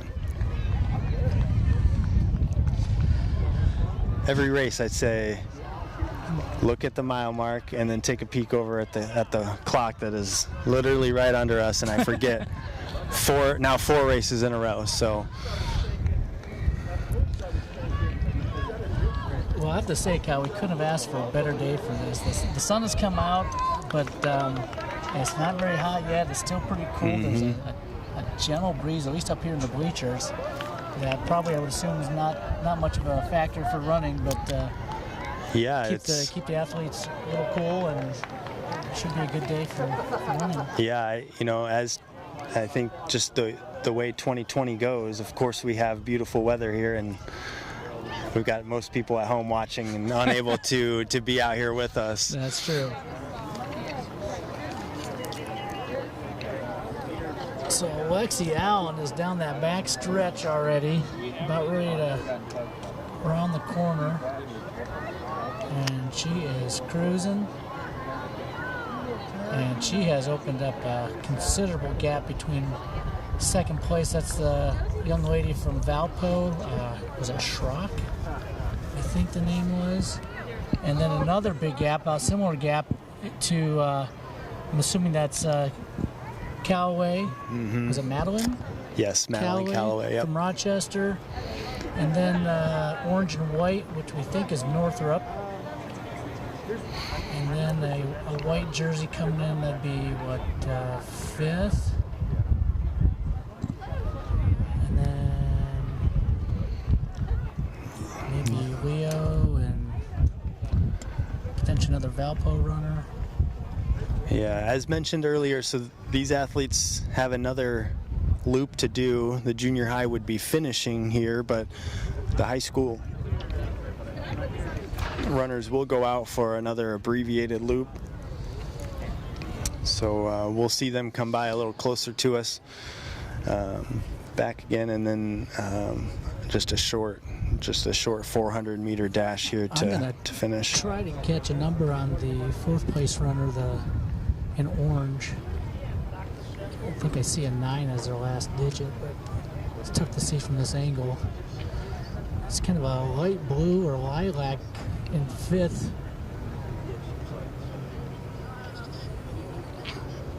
I'm not sure what that one is either. Maybe another Rochester runner, and maybe 8th. And I'm looking for Josie. There's Josie with that pack there.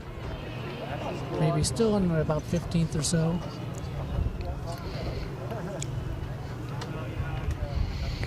So we're about midway through the race, perhaps a little bit further than midway for our leaders. Here in a minute we'll be at the 2-mile mark.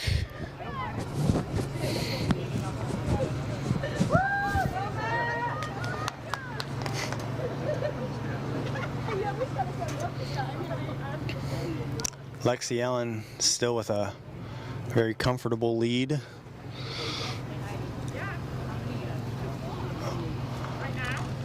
Rounding the throwing pit down there as soon as she climbs this little incline. There is a mat over there that she'll cross for the 2-mile, and I'm going to take a peek real quick. She is at about 12:03 for that two mile, so very strong splits so far. So we'll see if she can handle that handle that pace for the last mile. Valpo in pursuit.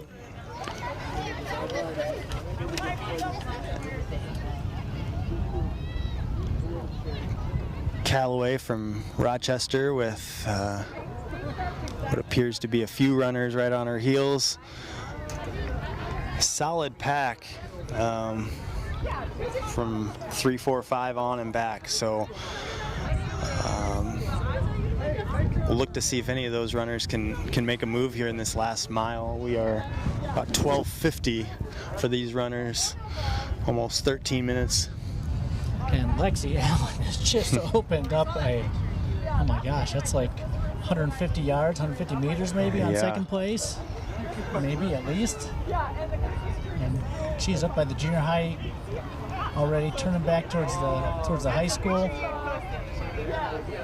And young lady from Valpo just kind of popped out behind the bleachers. And then again, another sizable distance between second place and the third, fourth, and fifth. Easy. Casey says she doesn't put one up. And Josie Briner still seems to be about kind of where she's been, around about 15th or so, but she's with the pack of girls, so she can potentially pick up some places here. Yeah, I'm going to try and count these off. So Lexi in first, obviously. 2, 3, 4, 5, 6, 7, 8,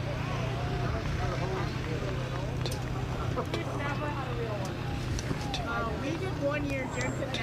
I still can't see that first digit on some of these bib numbers coming down. I guess when they turn towards us, be able to see a little better. Josie Briner in 18th place at this point, but as Matt just mentioned, we've got a line of runners there within reach. 481 is in, I'm trying to remember that number, and then something 18, and I'll try to look those up quick.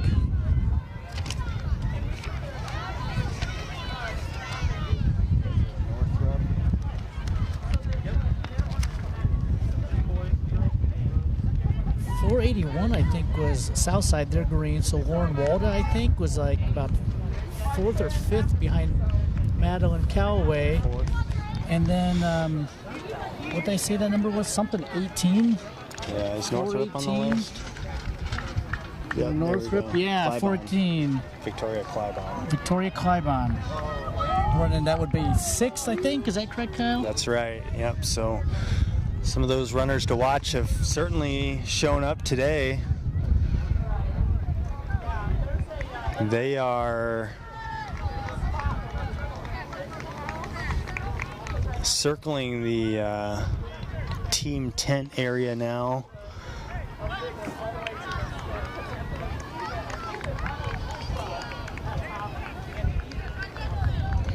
Keep an eye out for fellow Squire runners Anna Markham and Cambry Cashdollar, who the last time we saw them at this part of the course were working together.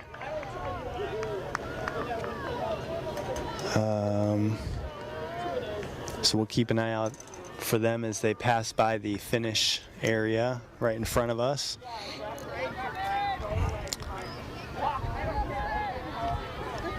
I think I see Anna. I think you're right. That's Anna Markham with, I believe, Cambry Cashdollar, maybe 3 spots behind, 4 spots behind.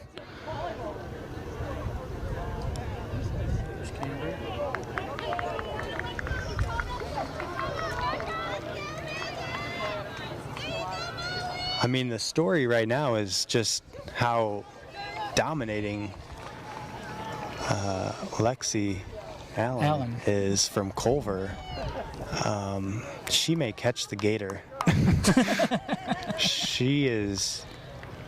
Yeah, she doesn't. I mean, her stride is still huge. I mean, she doesn't look like she's slowing down. I'm looking for second place. Who from Valpo? There she is. Who is running a very respectable race in her own right, but no match today as Lexi looks to finish this last 400 meters. We're about mid-17, so we may see her break 19. We'll keep an eye on that. We'll get some finishing times for you, the best we can. We've got a little bit of a race there for third still, who I believe is Madeline Calloway from Rochester. Correct. And if I pull up my notes, was the that'd be Lauren Walda, I believe, right there, from yeah, Southside. Yeah, so we just said her name. Yeah. And she looks like, oh no, I guess not. I thought that she had passed Callaway, but she's right there with her. And I know that Victoria Claibon, I hope I'm saying that right, from Northrop, is I think she may have on their dropped back a heels. bit. She in fifth, perhaps, sixth, maybe. It's hard to tell with some like, of the boys down there who are warming up. And yeah, she dropped back a couple of spaces, maybe. Okay. Here's our winner, Lexi Allen, a time of 18:39. Very impressive showing today. Give us a minute and we'll get second place here for you. But we will have to consult with Coach Sarber on the high school course record because that was flying. Looks like second place is coming here. This should be Valpo. Can't remember. Cheyenne Stock. 5:18, Cheyenne. Very good race. She's going to be about mid-19s. 19:22. Callaway finishing hard, has pulled away from Walda with a time of 19:31. Lauren Walda from Northside, or Southside, I'm sorry, Southside.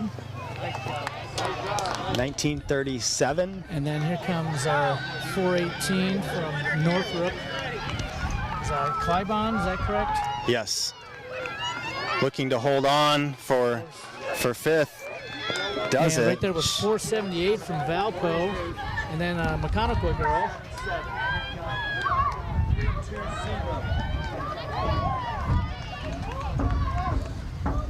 And the next Culver runner, Mary Mishawaka, another Valpo. Boone Grove runner, 865 Bluffton. 298. And we should have Josie Briner coming up here. She's starting to come up the hill around the corner to the finish line. Kind of lost count. A couple more Culver girls coming in. And 470, I believe that's Rochester. We're right up here.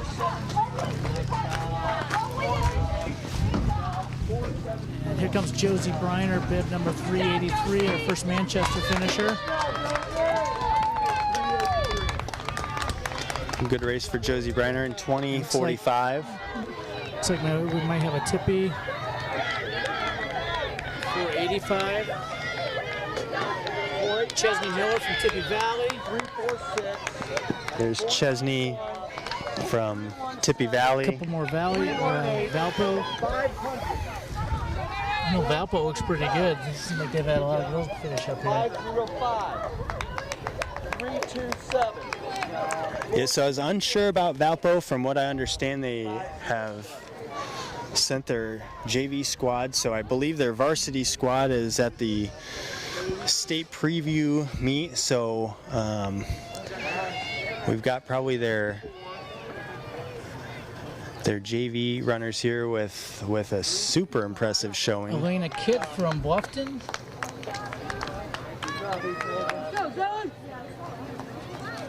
Here shortly we will have our winner, Lexi Allen from Culver, who is being a great teammate, cheering the rest of her team on as they finish, and she's going to look to join us near the end of this race and get a few quick words with her before she begins her cool down. 323. 324. Looks like maybe a Fremont running here. 342. 311.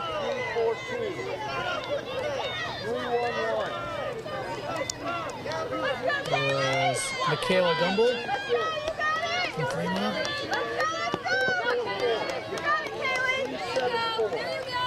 Here comes Hannah Markham from Manchester. 341. 448. Solid run for her, finishing in 22:44. 337.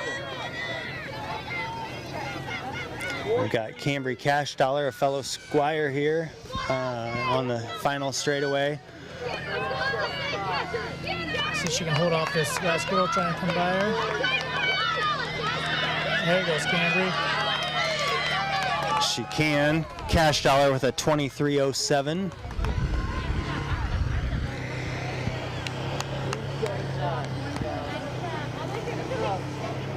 A few Southside runners here.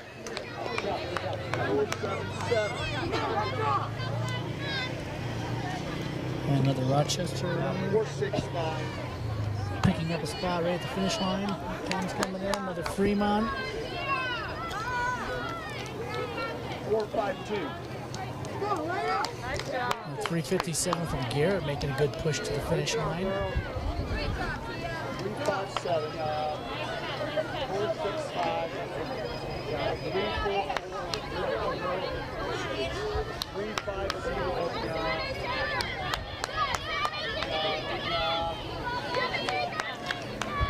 369. Lots of good finishes here. Got quite a few runners yet on the course.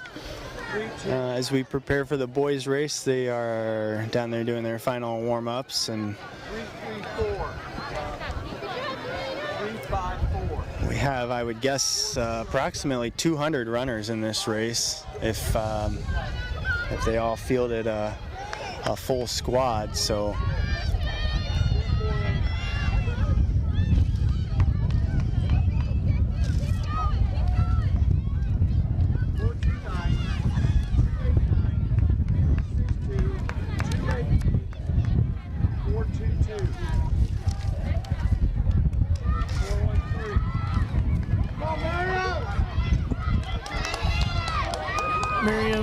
Hedstrom coming into the finish.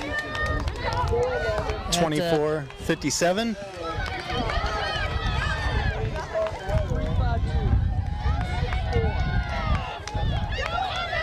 Another Manchester runner. 332, 368, 484, 382.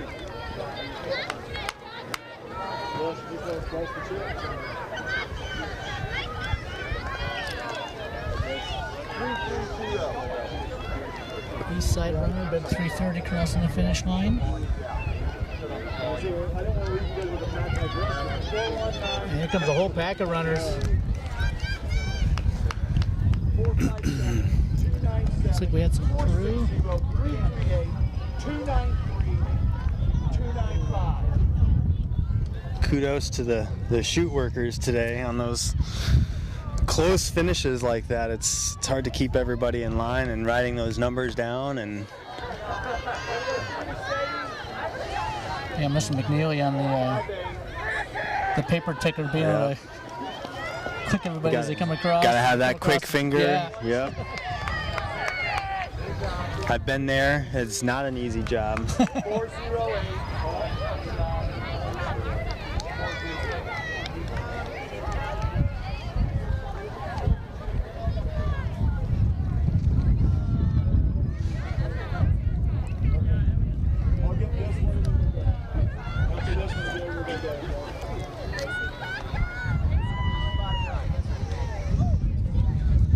A handful of runners still out on the course. Is this Manchester It girl is coming, Kyle? Gracie, I believe, from Manchester. Finishing hard. Oh, yep. And then is that another Manchester girl? Is that Ainsley West, right? yep. Good job, Ainsley.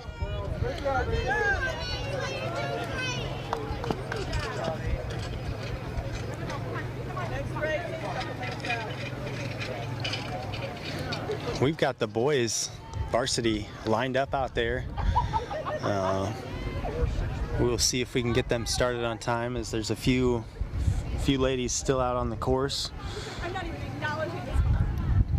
While we wait, again, I'm going to highlight a few individuals on the boys' side that you may want to keep an eye out for in the next, say, 16, 17 minutes once they get started. Mariano Retzloff, I hope I said that right, who's a junior from Penn. Quite honestly, the list of runners I expect to win begins and ends with Retzloff. So, very good showing last year at this event. He raced pretty well last week at the Penn Invitational, and he won that by a mere 0.1 second. I don't expect the finish to be that close this week, but we'll see. I'm going to go ahead and throw out a prediction on here, Matt. I haven't done that yet today, but looking at what Retzloff has done this season, I think he's prepared to go about 16:24. So write that down, take it to the bank. But if anybody here is going to challenge Retzloff, as potentially his teammate, fellow junior Carter Casser, the two finished just a mere 4 seconds apart here last year. So it's possible that Casser feels his best chance at repeating that great performance is to hang with his training partner for as long as possible. So we'll see how that plays out. And Carter Bedkey, another hometown kid who's, as a senior, is running his 7th and final Manchester Invitational. He's looking to go out in the top 10, medaling in that. He's a little fresh off of last week. I believe he took the SATs, so perhaps the legs are a little more fresh after a week off. And we've got the gun off, so the boys' race is underway. And Kyle, I did write down your 16:24. All right, here we go. And don't let me down. I got rid of the girls' pages, so it'll be a little easier to find bib numbers on my sheet now. Narrow it down a little bit. Don't have to flip through as many pages. So the crowd is off. Very bunched up there. As in years past, I would assume to say that Penn is the team to beat here, but we've got some newcomers, some teams that joined here in the last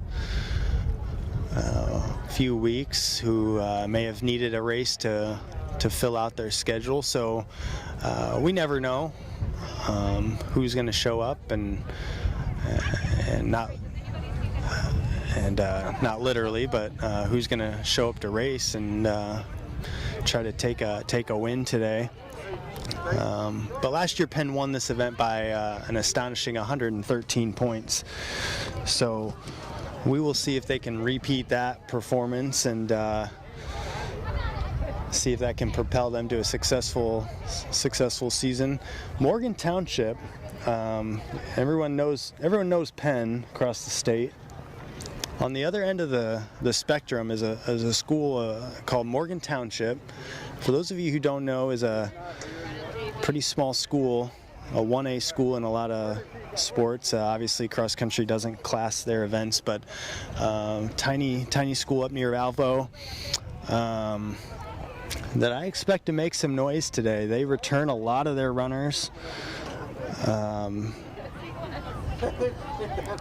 Much like on the girls' side with East Noble, they don't have perhaps that front runner, but they do have an incredibly solid pack of runners. So if that pack can move together, they'll be a force to be reckoned with in that fight for second.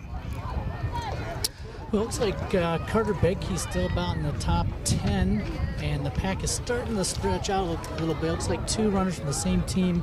I still couldn't catch bib numbers or even what team that was, but white jersey, black shorts, looks like a black stripe on the side, and then orange shorts behind that as they about to ready to disappear out of our view behind the football bleachers. still, most of these runners are grouped together pretty well. It's starting to spread out now, but I almost feel like if the girls raced, Lexi Allen had already broken out a 100-meter lead by this point. Yeah. I totally expected the girls' race to be wide open. Last year, the top 4 finishers were within about 8 seconds, so very close race. This year we didn't have that at all. And I expected the boys' race to be more of how the girls' race ended up. So perhaps things are going to flip-flop on us, and we may have a close race the entire time. It looks like that first group is still really packed together. And unless I missed a couple runners, it looks like there's somebody in full black had moved up there with those first two lead runners. But now they're kind of out of view from us. I've seen a couple Manchester runners running together. Maybe Raven King and Cade Jones potentially. Yeah, they'll be headed back our direction. The Gator has already made the turn, so hopefully we can get some bib numbers as they approach the mile. I'm going to put down my microphone and maybe hold my binoculars a little more steady. Sure. Kyle. Yeah, I will. I wanted to touch base on one more team, East Noble, much like Morgan Township in the way that they may approach this race today without the front runner that they may have had last year. So the Knights may be in that battle for second with Morgan Township, and may just come down to which pack can slip ahead of the other and perhaps steal a podium spot there. Top 3 teams today are walking away with some hardware, and I expect that the fight for those spots is going to be pretty tight, as it was last year. It looks like that same pack of runners. It actually looks like 3. Oh yeah, they are. 3 team members. Yeah, we got perhaps a Green M. Is that Morgan Township? That would be Morgan Township. So he's up in the top 5. That would be good for them. It looks like, if I had to guess, that those would be Penn runners up there. I feel like really tough to get bid. Packing it up as they come through the mile. We still have the clock on from the girls' race, so. But a very solid pack. This is fun to watch. About 7:29, 7:42. Looks like about 3 Penn runners there in the lead, but clearly with a handful of runners sitting right on their shoulder. 7:29 is Ben Bordeley from Penn. And what was the other number I said? 7:42, I think. Carter Casser. Okay. So those would be 2 of the guys in the lead pack there.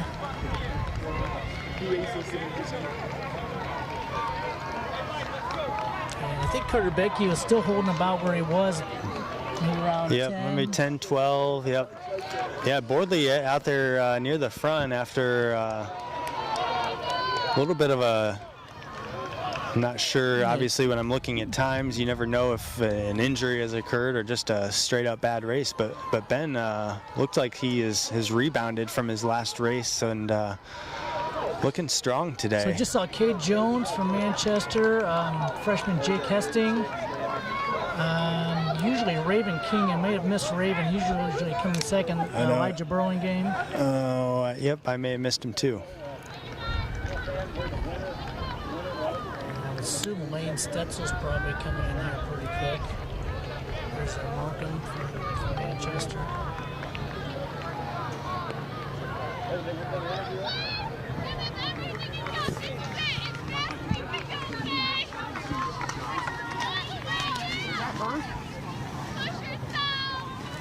Oh, yeah. I'm going to go get Lexi. Yeah. I think she's on the phone. Kyle's going to hop down here in a minute and have a quick interview with Lexi Miller from Calder Academy. Looks like she may be on the phone right now. But Kyle will hop down and talk to her for a few minutes. And our boys are on that far stretch of the property on Market Street. And again, that main pack, 1, 2, 3, 4, 5, 6 runners all together. 7th is kind of by himself. 8th, 9th, and Carter Bedkey again looks like he's about 10th right there. Good. Yeah, this is as we're about midway through the race. No clear-cut favorite at this point.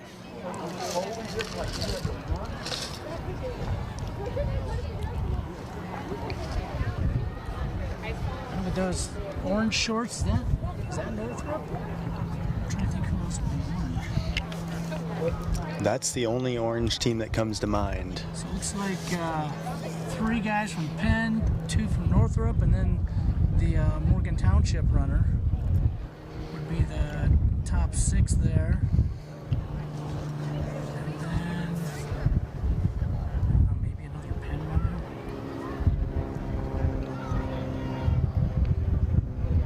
And then Carter's coming in there. Were you able to get that girl in? She's down here waiting. She was on the phone. Oh, okay. What's the high school course record? What'd she run? 18:29 or something like that. I think commit, but that's probably it. It was 39. 39? 18:39. All right, so it looks like we have some Mishawaka runners breaking away from the pack a little bit. 2 of them, we're assuming, or not Mishawaka, Penn runners. They're starting to take some ground from the pack. So we have 2 out in front and then a pack of 3. Pending, yeah. Under review. I have time to go that big up all the races. So we're starting to stretch out a little bit, Kyle. Yeah, I'm gonna.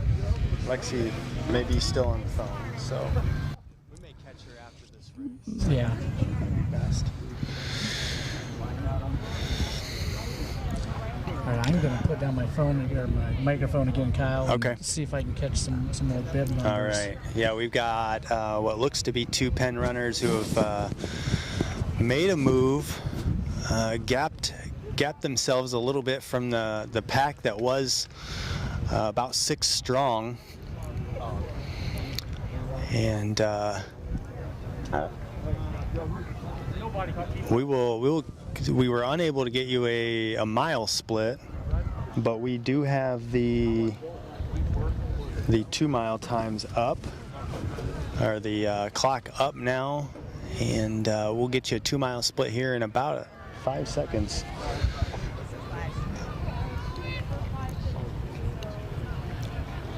Crossing there at about 10:48, 5:24 pace through 2 miles. I think the orange is Northrop. They had an M on the short. With still 4 runners in pursuit, another Penn runner and a Northrop runner, and 3, 4, 5, 6. Carter Bedkey has moved up to 7th.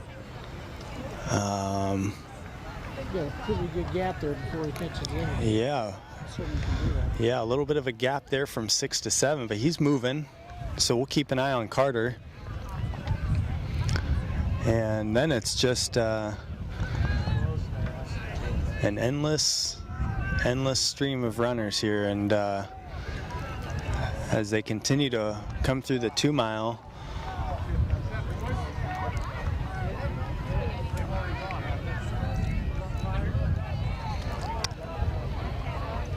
our leaders are still together.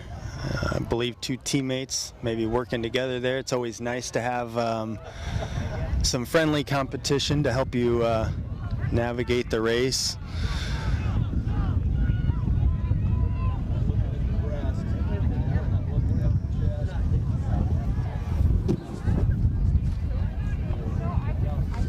But that chase pack is Raven King from Manchester.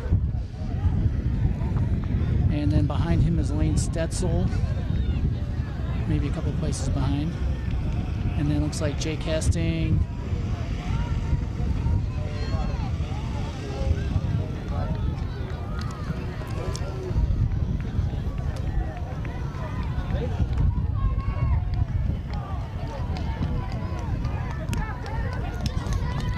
That chase pack from earlier, or that lead pack, is thinned out, and Carter Bedkey is moving.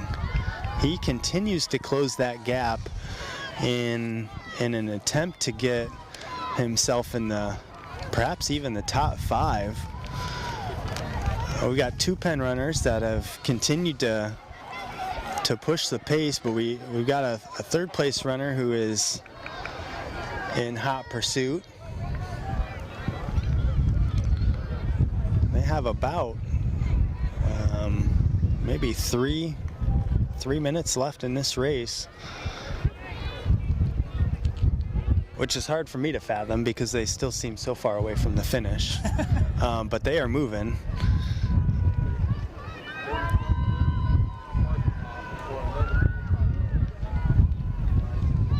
Manchester runner coming here. I know it's Manchester. So red, excited.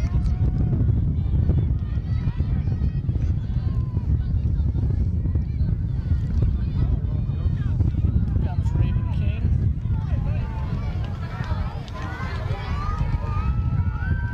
Lane Stetzel for Manchester. Go by him, Lane.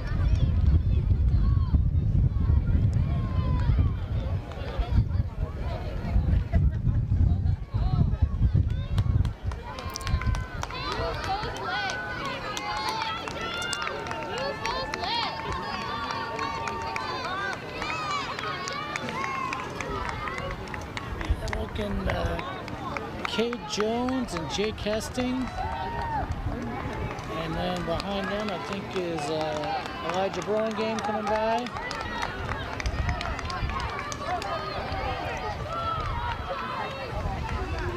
So we stretched out there at the beginning.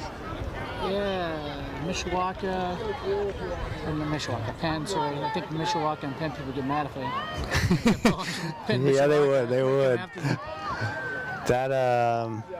That top 2 have split, and we now have, we're going to try and get a bib number for you there, but we got about a 10 to 15 meter lead. They're very excited. And then 3rd place, who has been, I've been watching, has been trying really hard to close that gap, and just hasn't seemed to be able to much, despite running incredibly hard. I think in the lead is 747 Owen McFarland from Penn, and then I believe 742 is second, the Carter Casser, and then the Morgan Township runner, correct? Yep. Carter Bedkey has moved into 5th place. Oh, nice job, Carter. All right, so we're going to have runners coming in here, right? So here comes our We first. should. This should be Owen McFarland from Penn. He's about ready to come up the hill and around the corner by the storage shed. And here he comes. He's running at 16:25 right now. There goes my prediction out the window. 757 from Penn. It is. Followed by 742. 757? I was wrong. Followed by 742. 757 was Mariano Retzloff. So I did have the right winner, I just didn't quite get that time. 742 was Carter Casser from Penn in the Morgan Township. Carter Bedkey coming in trying to get Bedkey with a 4th place finish. Wow. Incredible. Incredible. Incredible, Carter. Wow. There's another Morgan Township runner. We're going to have to come back to that. 684. Josh Kutzwick. Another Penn runner.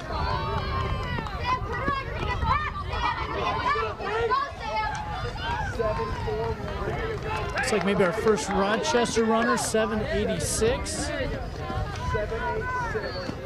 786 from Rochester was Peyton Hyatt. Get him! Good job! Morgan Township with, as you said, Cal, pretty decent showing. Here comes another Morgan Township runner. Followed by Northrop. Is that Tippy Valley? 807 719 643. Keep moving, please. Keep moving. 625 659 570 670 Yeah, I'll take him now. 600 57 Jody 586 Get Carter 2. 789 728 Carter 227 606 695. Comes Raven King from Manchester, big 651, making a push at the end. And then Lane Stetzel as well. 720. This will be Manchester's second and third runners.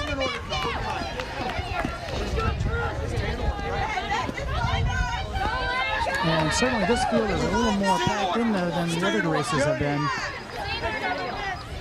Jody, do you want to have Carter come up too? Maybe during the JV race after the cool down?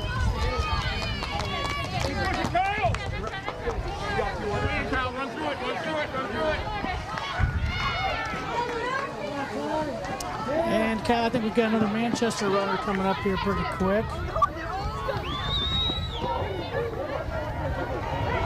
No, maybe not. Is Kate Jones, bib 650, followed by Elijah Burlingame and Jake Hesting.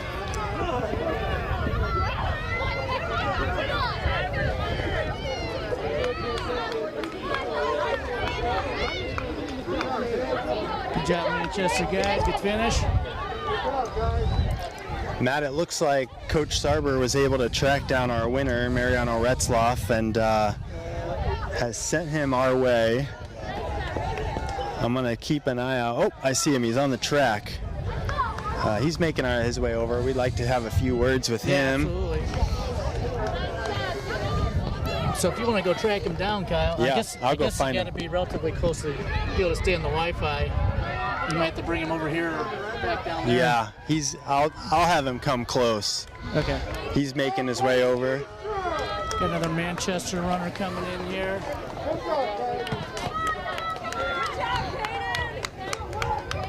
I think that's a good time for Cadence. And these boys are sprinting hard at the end here, trying to pick up some time, pick up a few spaces here and there.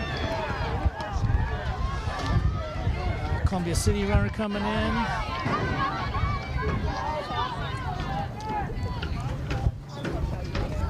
Matt, I got him.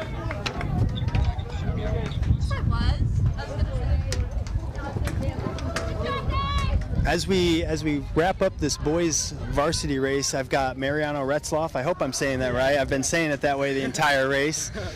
And then we have Lexi Allen on standby.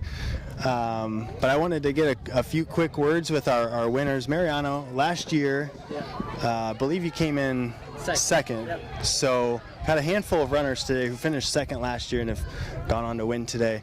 Yeah. Let's start with the summer training. What was that like for you? Summer training was really just all about discipline, especially with track being canceled. And we had to start summer training late. Usually we started like the first week of June, but we couldn't like all run together till July.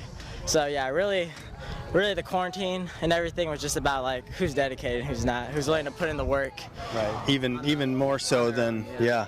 Excellent. So, what was the strategy coming into today's race then? You know this course, you've run this before, so that's helpful. But what was your thought process beforehand? Well, our coach always looks at all the teams and all the individual runners before, and he said there weren't really any runners besides like our own teammates who had like really fast times to compete with ours. So I just wanted to take it a little easier this meet because next week we have Wesleyan, which is a really tough and competitive meet. So I was just kind of sitting on the second runner, my teammate Carter, until we were like halfway through the last K, and I just picked it up. Yeah. Yeah, so Mariano doesn't know this. I predicted a 16:24 finish for him today. I think he would have hit that exactly that time had he perhaps. That's what we're going to go with. So, Mariano, what's the goal for the rest of the year? What's the team goal this year? Team goal. Penn is looking really, really good right now with our front runners. So we're still working out all the kinks right now, obviously, but hopefully by the end of the season, we're hoping to go down to state and get podium. Great. Just make some noise, yeah. Great. Well, good luck with that. Thanks for coming today. Appreciate your time and good luck. Thank you. Great race. Thanks, you too. And we're going to jump right into an interview with Lexi Allen, the female winner today. Lexi, what was the plan like this summer? What was the training like? As Mariano just mentioned, with COVID and no track season and all of that, what did you try to do this summer to make up for that?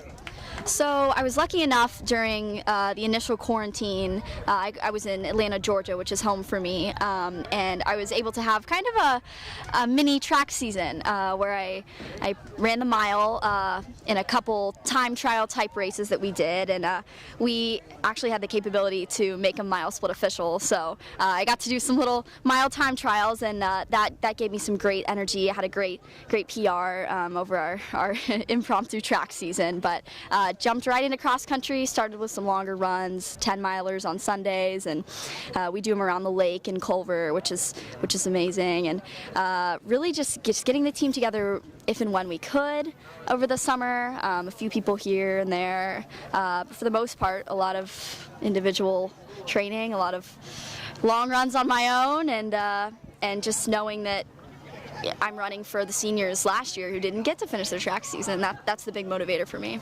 Cool. That's awesome to hear. So you finished, I believe, 4th. You were top 5 last year at this race. Yes.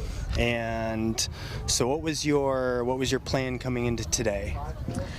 Today, I knew that we would be coming onto a faster course than last week. We were just at the Penn Invitational, which is a little slower. It's got a hill, and I knew that I could cut off 30 seconds easily on this course, just because of the great layout that it has.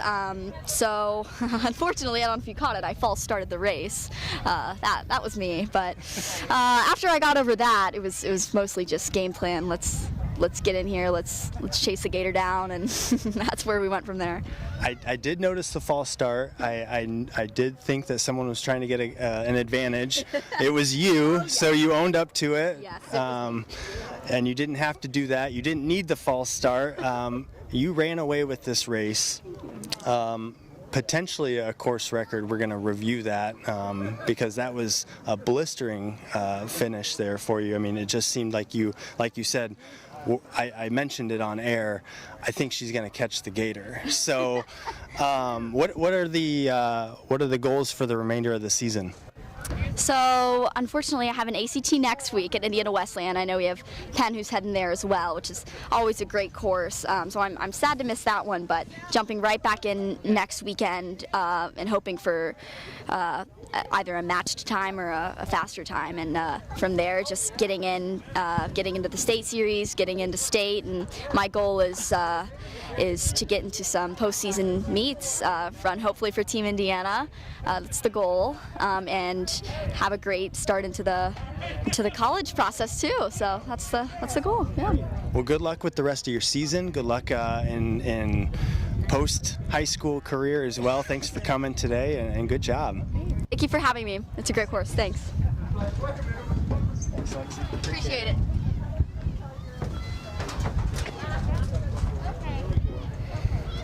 Heads up there. So thank you again to Mariano and Lexi for providing a few minutes of their time to give us some insight on what it was like to race today and what their summer preparation was like as we are now underway in the junior varsity girls race. Right on cue. That was perfect timing, Yeah, Kyle. couldn't have planned that any better. I know you wanted to talk about Carter Bedkey. Yes. Coming from, I don't know, somewhere between 10th and 15th, and kind of looked like he was out of it, and man, he he got on that kind of last loop over here by the finish line and started picking up the pace. And Yeah, fifth. Is that? Did he end up at fifth? He may have slipped in fourth, I believe. That's right. Because he passed the kid right at the end here. What a great race. I'm hoping we can catch Carter. While we've got a couple final races to go, we're gonna try and catch up with Carter, and I'd love to hear the thought process behind that race. Like Matt just said, I think he was sitting he was top 12, a respectable top 12, which is even a little bit ahead of where he would have finished, or where he did finish last year. I think he was about 14th, 15th, somewhere in there. And then gradually moved up to 7th. Yeah, there was there for quite a while. Yeah, and still a gap there, and I thought, that's where he's going to end up. Yeah, probably. And he had business to take care of, and he did it. I would love to know his final mile split, because he had to have thrown down an impressive time there. Keep an eye out for him. Cal, do you know if we have printouts yet of the junior high races that we might be able to snag and go over those during these last couple of JV? Yeah, I'll run down to the table. And all right, so Cal's going to go down and get some results for us. Hoping to be able to give everybody team standings for the junior high races and also individual standings. Getting a couple of great races. The races have been really good. Do we have any we've got the results JV from girls junior high yet? running right now. It's Let me see if I can get my Lipton. binoculars on. What'd you say?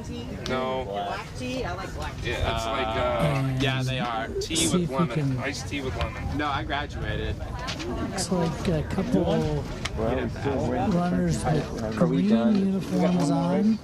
No, I meant like runners. That's probably Valpo. What? That's what we're there anymore. Yeah, no, we're done. Two Valpo, then Yes, I went. potentially a Peru or Rochester. What? At this They're angle, up it's there. tough to see. Yep. Coach need them or you need them?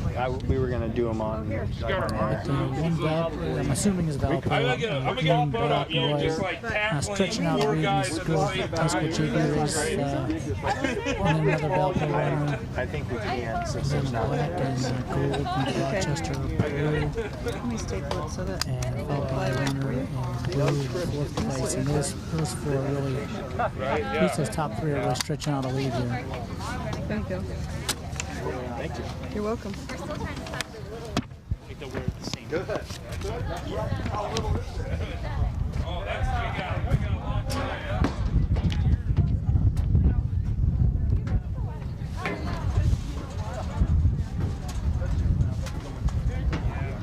Just do the girls if you want.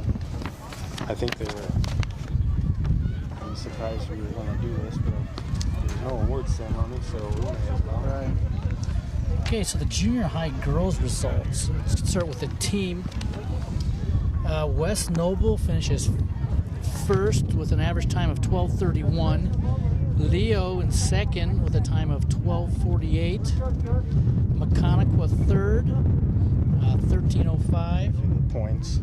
Oh, points, okay. And West Noble had 47 points. Leo was 67 points. Mechanical 101. Westview 105 in fourth place.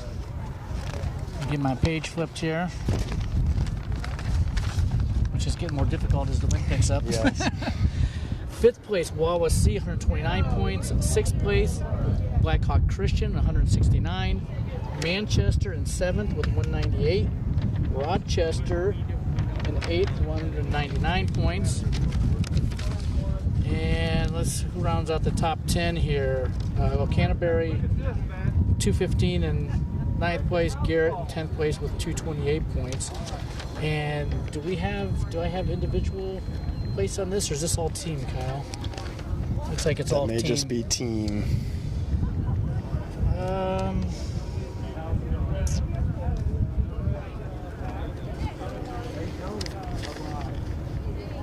So first place in the girls junior high was a cash dollar. And yeah, this is getting very difficult with the No, I wouldn't worry.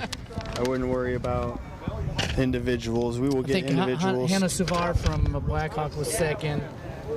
Chloe Jordan, Mechanical 3rd, Trinity Parson, West Noble 4th, Eva Wagner, Leo was 5th, and then let's stop at 6th for these girls. Lynette Miller from Westview was 6th.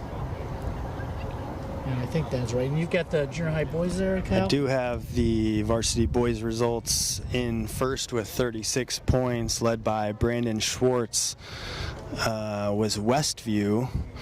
They walked away with a handy victory here, solid first place finish over Leo with 69 points, who was led by Eli Lawrence. Eli's time was officially 10:37.8. So congrats to Eli on that individual victory. Again, Wawasee in 3rd place with 86. Blackhawk Christian in 4th with 97. Rochester placed 5th with 134. Mechanical in 6th with 176, followed by Garrett with 181 points. Ure Middle School in 8th place with 222 points.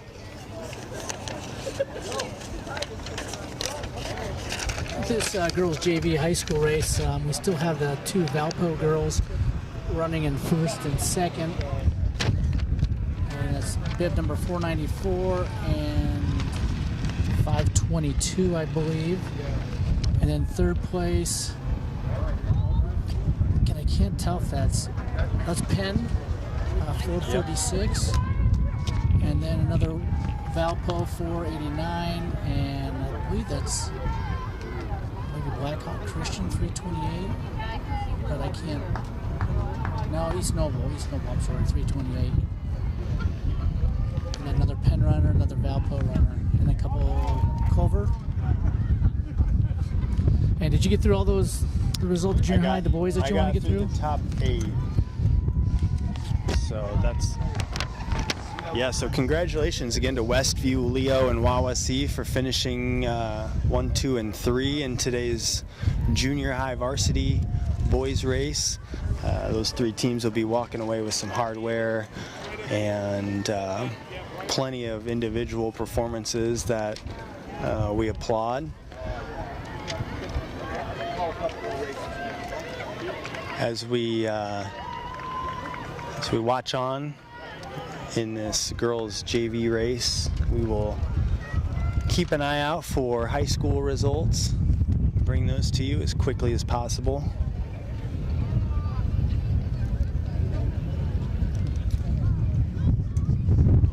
The wind has picked up, like Matt said. It's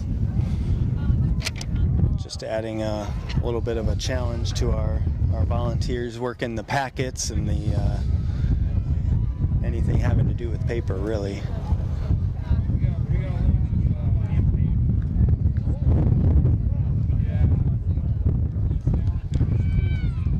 Again, just another thank you to our sponsors, Three Rivers Running Company in Fort Wayne, Indiana, the Graphic Brand, yes. Here in town. Making those t-shirts. If parents at home, if you're communicating with your athlete who is here, encourage them to go purchase a shirt. And Manchester Family Chiropractic, Dr. Joel over there here in North Manchester. We are looking to get a few interviews here with some athletes, so stay tuned for that. Some of those high school athletes are still wrapping up their cool down, so. And then we'll just have one more race today, the high school JV boys, correct? That's right.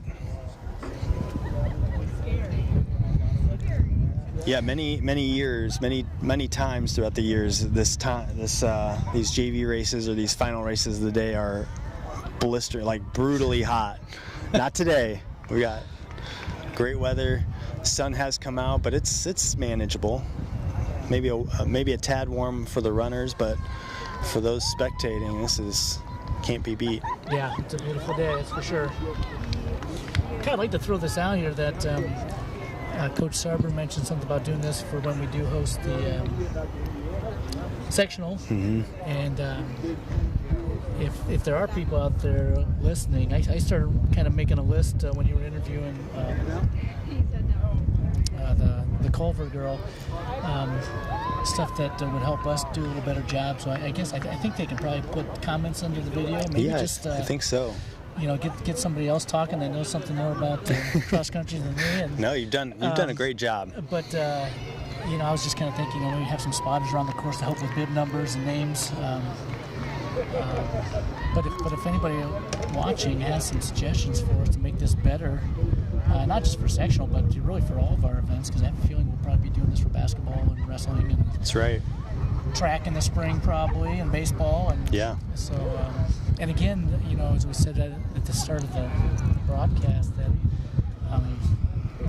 anything that anybody out there could do to help us offset the cost of doing this and just the cost of athletics would be greatly appreciated. And we're not the only school that's struggling with this. Every school is, because of, I know this Invitational funds a lot of what the cross country team does, and it's when you have at least 26 teams here, and all the parents and spectators and that come, and the concession stands, the gate fee, that's a lot of money for the school and for the program, and it definitely hurts everybody. And so anything you do to support Manchester, or even if you're not a Manchester person, if you're from Valpo and watching the feed, then help out your home team and with their athletic department. That's right.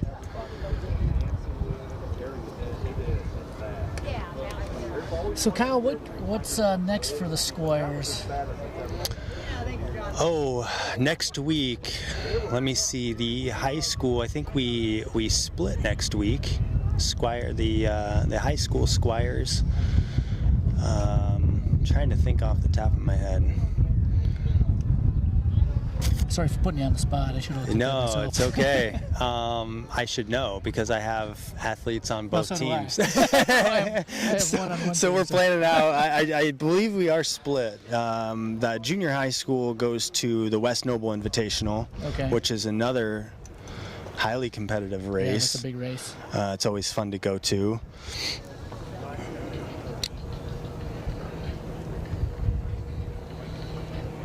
I'm not. Hey, Kim. Hey, Kim. Kyle's going to find out where we're at next week for the Squires. Sorry, I thought. The junior high, or junior high, the JV girls race. We're both still going on. Looks like we still have a Valpo girl in the lead, and one Valpo in second, I believe. The first place Valpo young lady is really stretching her lead out. Second and third a little closer. Actually, looks like Valpo in the first, second, and third positions, and then the pen runner that wasn't third dropped to fourth. And the young lady in the blue jersey and black shorts just pulled into that fourth place spot ahead of the pen girl. And I still don't know what school that is. What school is that? Blue jersey, black shorts.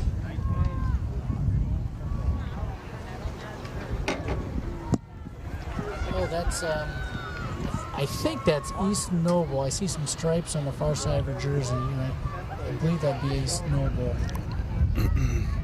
Yeah, you may be right. And then a Culver Academy coming up in fifth. And a few more Culver girls behind that.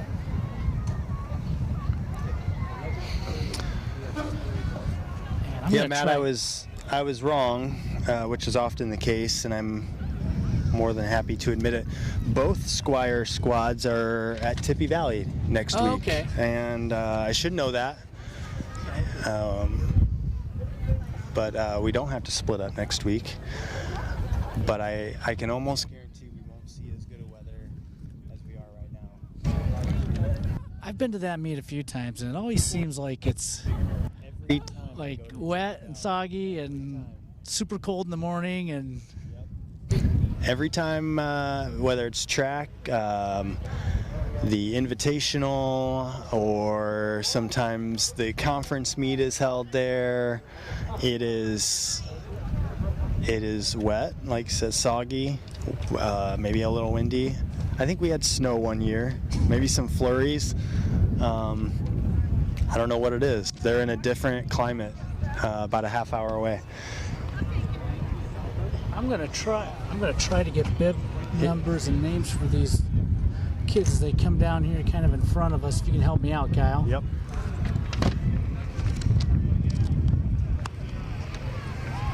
$494 sound right? 494. Angela Kolopoulos. 489. 489. Abby Etherholtz. And 522. And 522 is Allie Wheeler. 328. 328. All right. It might take me a little longer to get because I undid my staples. I'm going to lose all my papers here in a minute. Followed by 315 from Culver. Did you say 324? From East Mobile? Is Yes. that 324? Dakota Rogers. 315. 315 is Amelia Walsh. No, I'm sorry. Ellie Stragilos from Culver Academy. Yeah, that was a bad idea, ripping my pages off the staple, because now I've got like 6 pages that are just loose and they're going to go flying here sometime. Hindsight, it seemed like a good idea at the It seemed time. like a good It idea. helped for a bit, right? It helped for the boys' race, but not much help now.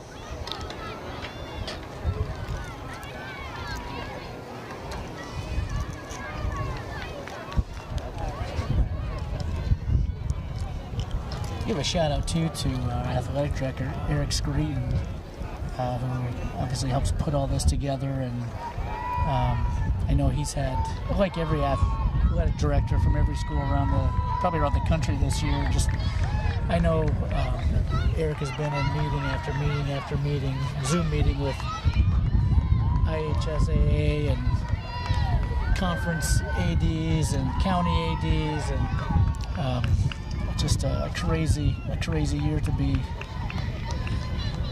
anybody involved with the school system this year. So shout out to Mr. Screeton and all the coaches and teachers and administrators that obviously have had and the students themselves, goodness gracious, had their world turned upside down, and really pretty thankful that we can have athletics. And it was disappointing for those kids last year, those seniors that got spring track and baseball and tennis and golf canceled on them, and hopefully we can make it through this year, keeping everything open and going as is right now. So. Yeah, I found it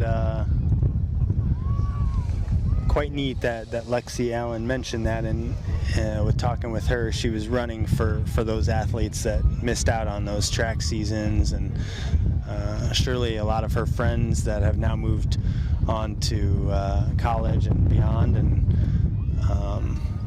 so I hope anybody out there watching that's a fan of Lexi, she represented you all well today.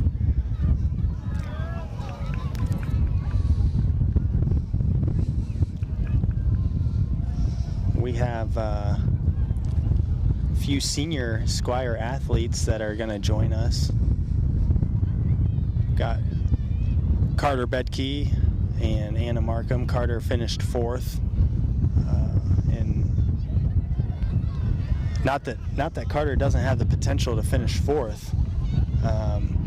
It's not that's surprising. It's just how he did it, how he responded, and really just ran an incredibly intelligent race. Yeah. Really. I mean, I know Carter relatively well, and he never strikes me as a kid like, I'm thinking like Jake Hesting, that I know Jake pretty well because my son's playing baseball with Jake, and kid's got some legs. He's got some afterburners. And Kurt doesn't strike me as that kind of fast twitch muscle guy that's going to make a bolt for it, you know. Yep. But man, he just ran consistent and just, you know, picked up the pace and picked up the pace and picked up the pace and just, you know, finished great. So. Yeah. So before we get to some of these finishers, as they're finishing, we'll get a few moments with Anna and Carter. We'll start with Anna, ladies first.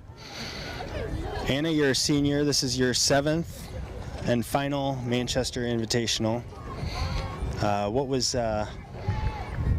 the game plan going into this?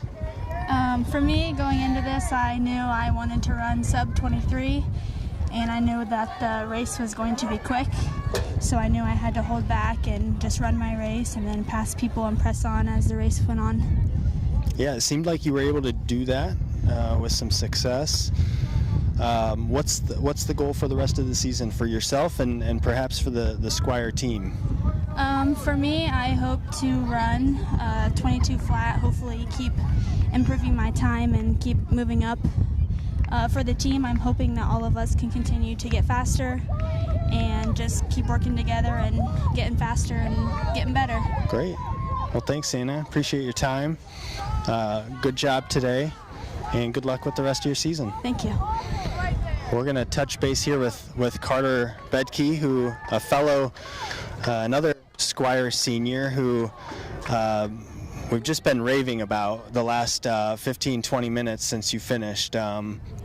Let's first back up and talk about the summer. What was the summer training like? You don't typically run track, so maybe that wasn't as big of a hit as it was for maybe some of these runners, but what was the summer training like? So basically for me, I started running basically when school was canceled. We did like online learning, and then as a team, Savard put together a program after spring break, and we're running a certain amount of minutes per week. So I followed that program, but it was good for me because I normally don't run track, so I was able to get more training over the summer and spring than I normally do. So I think that will help me this season. Yeah, for sure. Typically, for those that don't know, Carter plays baseball in the spring typically, so maybe comes in a little, starts his summer training a little bit behind some of his counterparts. So you come into this season feeling pretty good. You're healthy. Yes. And today you show up and it's your final, just like Anna, your 7th and final Manchester Invitational. Yeah. We're watching you throughout the race, sitting in about 10th to 12th. Yeah. Tell from your point of view what's going on in your head and what's going on out there. So to begin the race, there was a definite pack up front, and so Savard's basically been stressing all week that it's easier to run with the pack than lead a pack. So I did not want to get behind those guys, so I wasn't right there with them, but I was lingering by. So Savard's also been telling me, like, don't go out and just kill yourself the first mile, run like a 5:05 mile. I think my mile time was like 5:20, so I followed what he did, and then as guys fell back, I just started picking him off, speed up, and built my way up there. Yeah, you gradually moved up. At one point over here, with about maybe a mile to go, you were in 7th, and I think we were both certain that was about where you might wind up, and turns out you finished 4th, I believe, eking out 4th. Certainly moving up when I don't think any of us expected it to happen. So, what do you happen to know your other splits? I don't remember them, honestly. Carter, I have to think you threw down a solid final mile there to move up from about 7th to 4th, and so good job today. Thank you. Again, I'll ask you the same thing I asked Anna. What's the season goal from here on out for you and the team? So for me, I want to get down to close to 16 flat, and that should put me into state bound unless everyone just has a crazy year, which I don't think will happen. But as a team, I know our goal is to make it to semi-state as a team, and I think it's really possible. We have a pretty tight pack, around 19-20 minutes. So I know that pack's goal is to get down to 18-19 minutes. And I think that should put us in a good position to make it to semi-state. Great. Well, good luck with that. Good luck with the rest of your season. To both you, I want to thank you both for not only today's race, but just your commitment to Manchester cross country for the last 7 years. So congratulations on an awesome career, and hopefully you all can reach your goals. Thank you. Good job, guys. Thank you. Great, thanks, Kyle. Got some results from this girls' high school JV meet. First place is Valpo, Angela Kolopoulos. First, second place was Abby Etherholtz. Third, Allie Wheeler from Valpo. And then fourth, I believe, was bib number 328. I think that's East Side, Grace Noble, Rachel Wang. And fourth, Culver Academies, Ellie Struglis. And then got a few more in here. I'm not sure. See if I can find them. I wrote them down, but I'm not sure.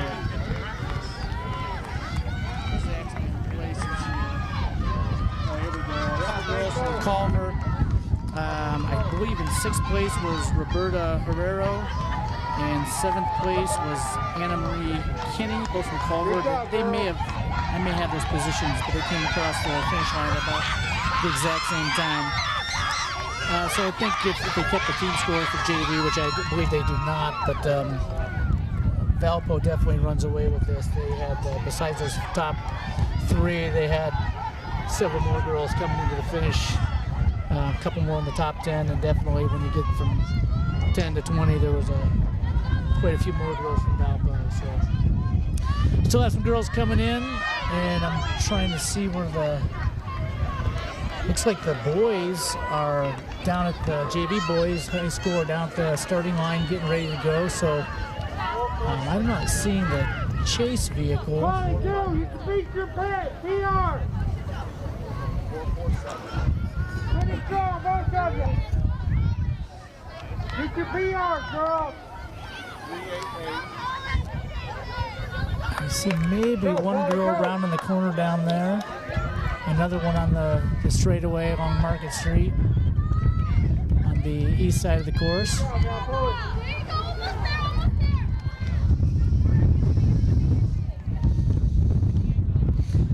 Cal, about how many boys do we have in the JV race?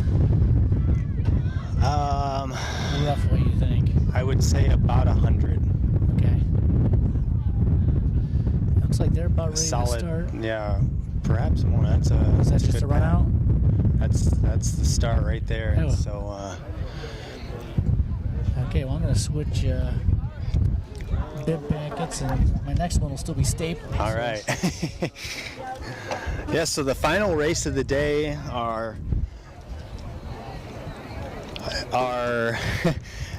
JV high school boys are underway. Want to thank everybody while we've got a few minutes for tuning in today. Hope you enjoyed yourself. We're again sorry you couldn't make it in person.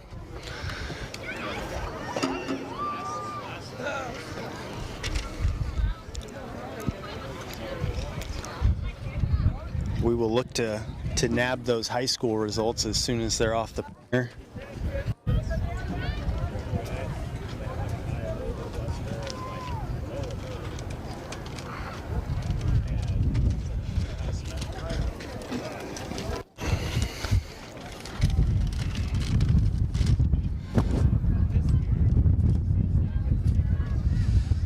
I'm not sure my bib list for the boys is any better since I just had it wadded up in my pocket for the last half hour.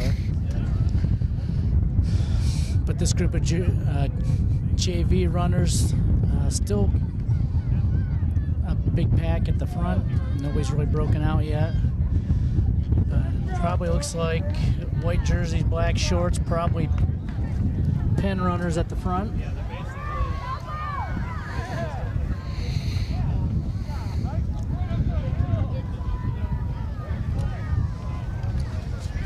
Pen runners, then maybe green is south side.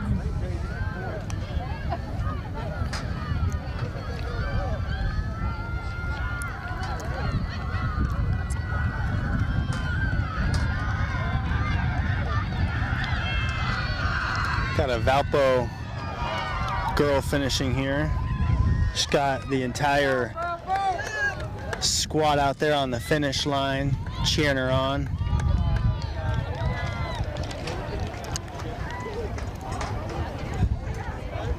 I forgot that we were at a race that had almost no spectators with that cheering crowd there. I thought they're louder than some races I've been to, just that team. So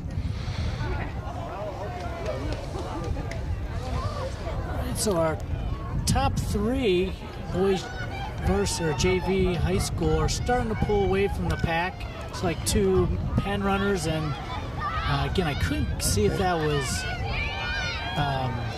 Tippy Valley or Valpo or Southside. I kind of think it looked like Southside jerseys, but I'm not exactly sure. Good job, finish!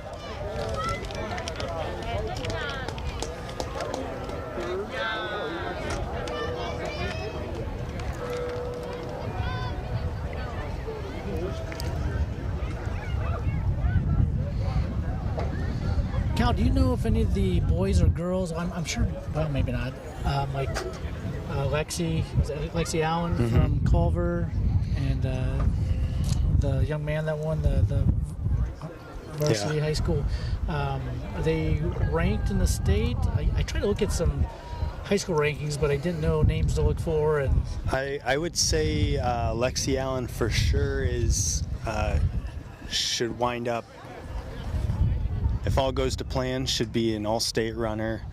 I know that she mentioned that as her goal. She said she wanted to try to get onto some Team Indiana.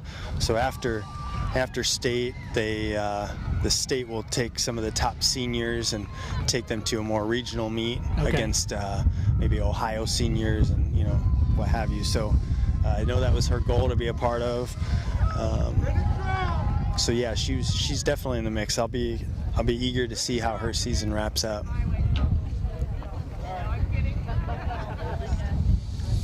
Our high school boys JV is at the far west side of the course, turning the corner and going to be coming back towards us here. And once they kind of pop out behind the concession stand, we'll be able to maybe get some bib numbers. And the last time we could see them, we had two Mishawaka kids and maybe a South Side pen. I'm gonna get that hate mail from yeah, you are. They're not gonna be sending checks in the mail. Might get some glitter bombs, whatever they,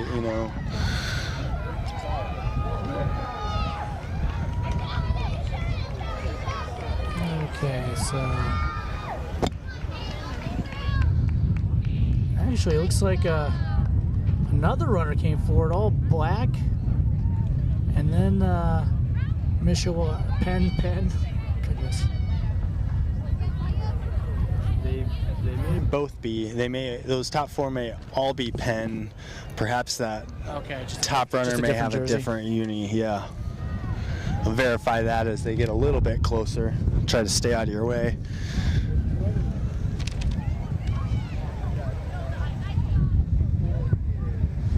That's correct. That is a pen runner. 743. 751. 743. I'll try to look that up real quick. So we've got a whole slew of pen runners here. 7:43 is Hudson Casser. I think his brother Carter was maybe finished second in the varsity race, perhaps. Is that Bordley? No, it was Casser. Oh, yes. Hudson Casser and Carter Casser was maybe. You're right. I would, yeah. Right up there, I think. Yep. See Jonathan Eberle from Manchester running this boys high school JV meet.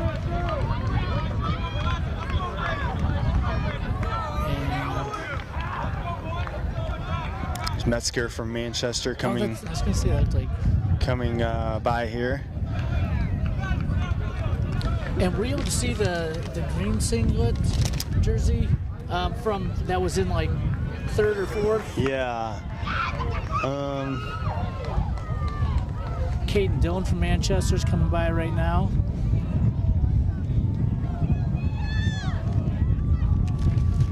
I was looking to see if I could make out what I think is his teammates. I think it's Southside.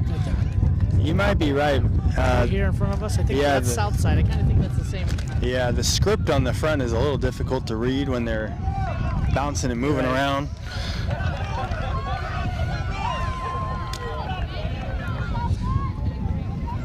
I'm gonna go check the tent to see if we have high school results yet. We've got another runner, a JV girl from Penn, 4:49, finishing up here.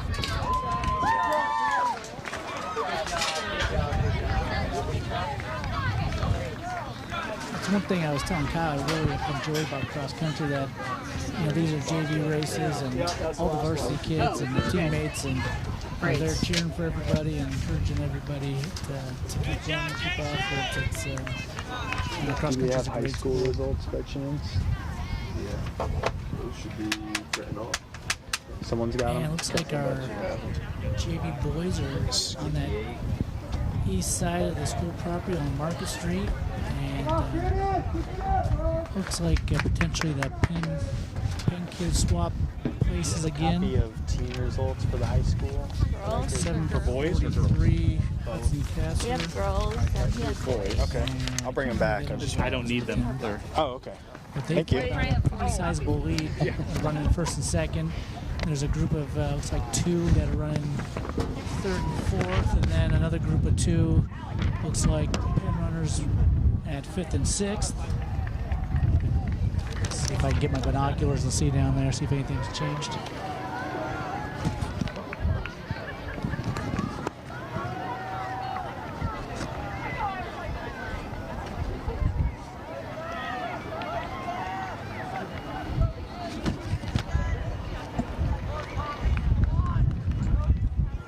Matt, I do have high school results when we get a second. Yeah, let's go ahead and do it. I did the boys last time for junior high, so I'm going to give you the boys. I'll start with the girls since they raced first. Led by Lexi Allen in first with a time of 18:39.5, which confirmed with Coach Savard that he is going to look into that course record, because that may be real close to it. Culver Academy's wins today with a score, of 71, edging out Valpo with 75. Cheyenne Stock was their top runner, who finished second in 1923. In third place with 107 was Southside. Right behind them in fourth was East Noble with 113. So Culver, Valpo, and Southside will walk away with the trophies today. And rounding out the top 5 was Rochester with 173 points, led by Madeline Calloway in third, who ran a 19:31. All right, the boys, Penn kind of crushes everybody at 30 points. Led by champ Mariano Retzloff, and then in first, and Carter Casser in second, and then Ben Bordley was 5th, and then they finish out their top 5, a 10th and a 12th place finish. And of their top 7, only 2 of those kids are seniors, so the top 1 and 2 for Penn that the boys race today are underclassmen. Will be back next year, so that looks really encouraging for Penn. Second place, Morgan Township with 80 points. Owen Thomas was third for them. Josh Kuchowitz was 8th. And then they had Ty Ivano 20th, and Reed Lawless 21st. Northrop in third place with 90 points. Their team was led by Jonah Lemon in 6th place, Connor Jackson 9th place, Jacob Lewis in 17th. Culver Academies with 126 points was 4th, and they were led by an 11th place finish from Samuel Tullis. Clayton Long was 14th, Connor Lee is 27th, and Hunter Miller 30th.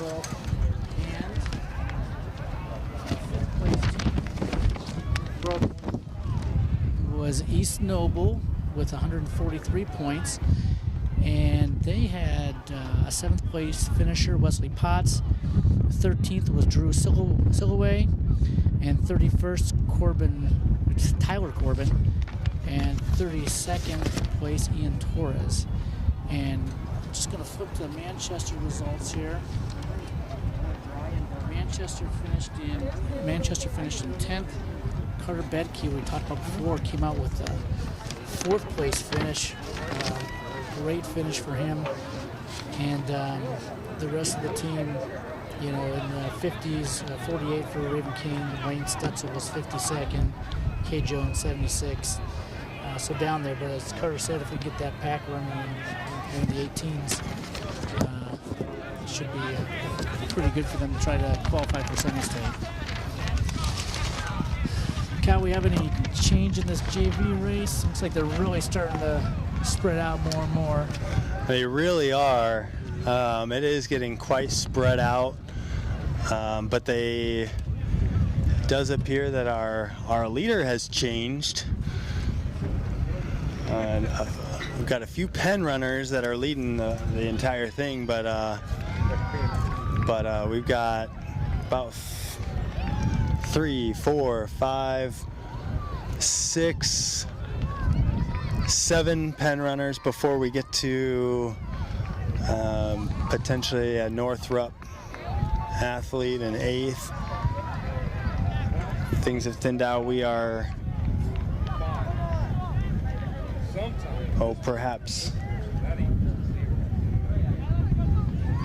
4K into the race now. So we got about 1,000 meters left in this race. Warming up a bit for these runners. Wind's picking up more and more, so I'm sure at some point on the course that's a little bit of a factor. Yeah. Yeah, they'll really feel that when they hit that last turn down there by the start. It's looks like it's going to be right in their faces until they make the turn home. It is. It sure is.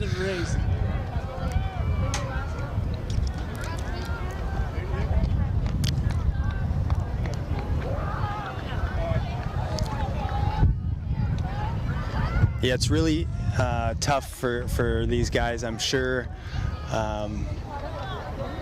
they woke up probably, some of them, 6 hours ago to get here by the 8 o'clock start. They sat around all morning, and then they get the warmer weather and the windy weather. So kudos to these guys for giving it their all.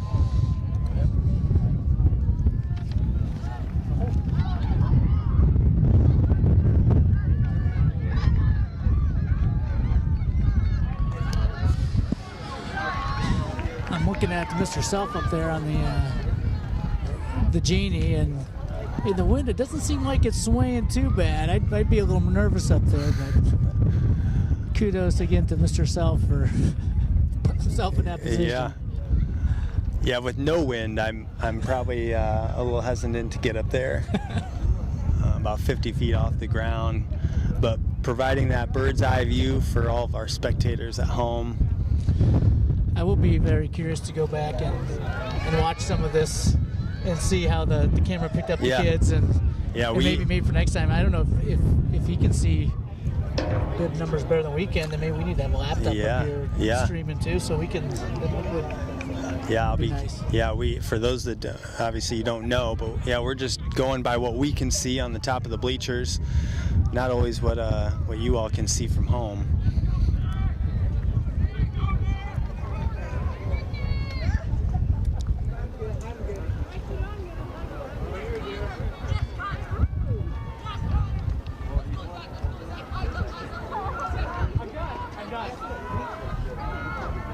So we've got maybe I'm trying to find the gator here. Oh, there it is. We're about 400 meters from the finish. Before we get into watching these guys finish their race, maybe one last shout out to all of our sponsors: Three Rivers Running Club, the Graphic Brand, and Manchester Family Chiropractic. Also a big thank you to all of the volunteers that again are here on Saturday morning of Labor Day weekend. This race would be impossible to have go on without you all. Yeah, and something else to throw out there too is that we were supposed to have an away football game last night, and all this was going to be set up the night before, and I don't know what happened, but the football game got moved here to Manchester, and so the scores table and the timetable and the tractor out here with the genie and all the cameras and flags and timing equipment, all that stuff had to be, for the most part, set up this morning before the race. And when I got here a little after 7, it was pretty much all done. Yeah. So we've got our first runner from Penn, 7:35. Good race with an 18:07 finish. Seem pretty excited about that. Got a few more Penn runners coming in. 7:35, that was Caleb Evans, so he really finished strong because he wasn't in that top 3 for a while. 7:43, Hudson Casser. 7:33 from Penn, Taylor Cusson. Thanks to looks all like another Penn round in the bend here.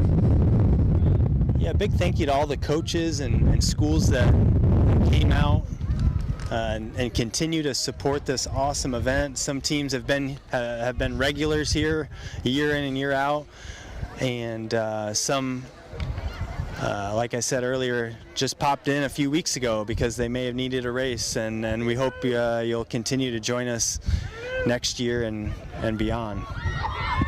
All right, leave band, Penn, and here comes a Northrop runner, 7:07. That is Donnell Adams Jones from Northrop.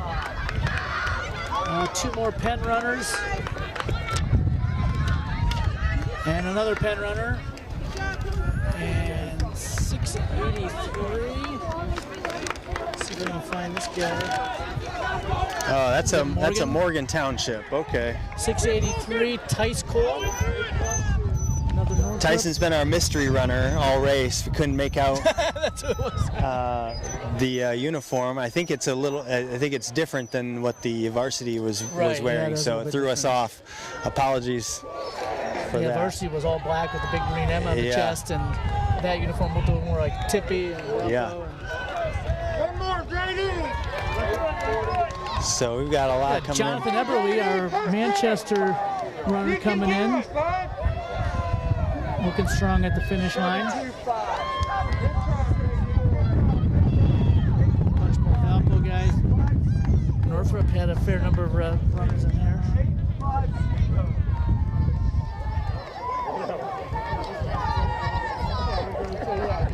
You know, there ought to be an award for best jersey, best uniform, and I'm digging these Valpo the pinstripe shorts. The pinstripe shorts, yeah. Those are all right.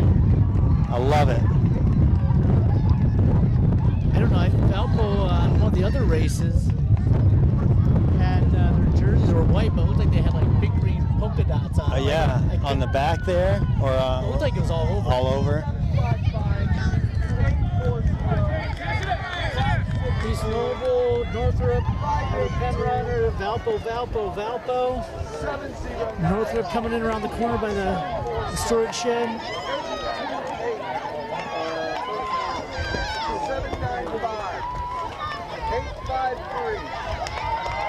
Kids are all still running hard. Got a couple kids pushing hard here. Culver Academy and Southside. 719. Tigers, I assume that's Peru. 579. 842. There's Kendrick from Manchester. And Caden Dillon putting on the afterburners, finishing strong here for Manchester. Followed by a Southside runner. Looks like maybe another Southside and Peru.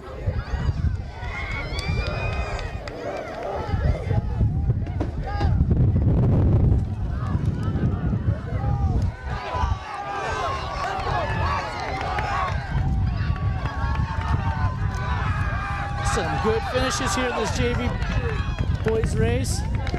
High school runners.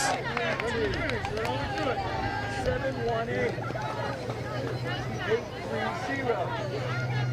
830. I love seeing somebody like that guy from Valpo. He is not a cross country runner. He looks like a football player, a wrestler, or something. That's it. I saw an article the other day of a. 739. I don't know if their football season got canceled, but the kid was a big lineman kind of dude. And he's running cross country because he didn't have football this year for some reason. I think I saw that. I may have seen that too. It's awesome. A couple Peru kids coming in there. Oh.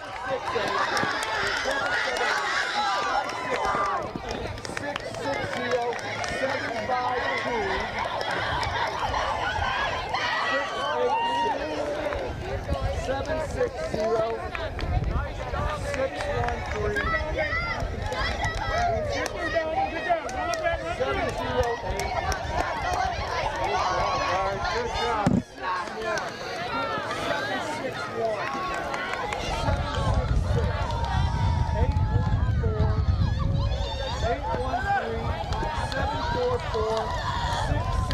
Kyle, I don't remember seeing a lot of Peru runners in the varsity race, but I've seen a ton of them here in the JV. Is it potentially their varsity went to another? I just don't remember seeing. Yeah, you know. A lot of Peru kids in that varsity race. I don't either. Do you have? Oh, you've got results. Do you have the boys' results still? You're right. I noticed, and maybe it's just the bright yellow. Maybe they wore a different color that didn't stick out as much. Yeah, here's the boys' results. Too many papers. Lots of kids still finishing up.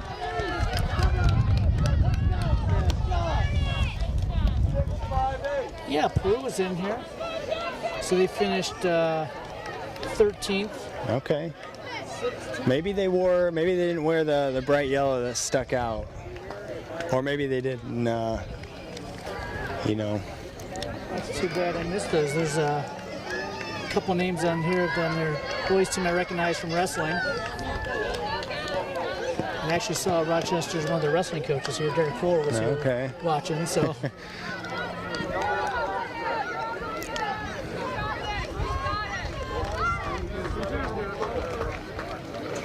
Yeah, speaking of coaches, I was hoping maybe when we go back and watch, I'll keep an eye out and see if they were able to get a good shot of Coach Brian Cashdollar out there helping. I think he was on the course directing, and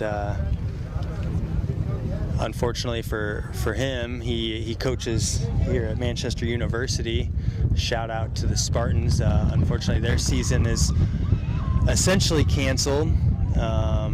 But perhaps doing some recruiting, looking ahead to next year, and hoping to continue to build that squad that's won multiple conference championships in the last few years.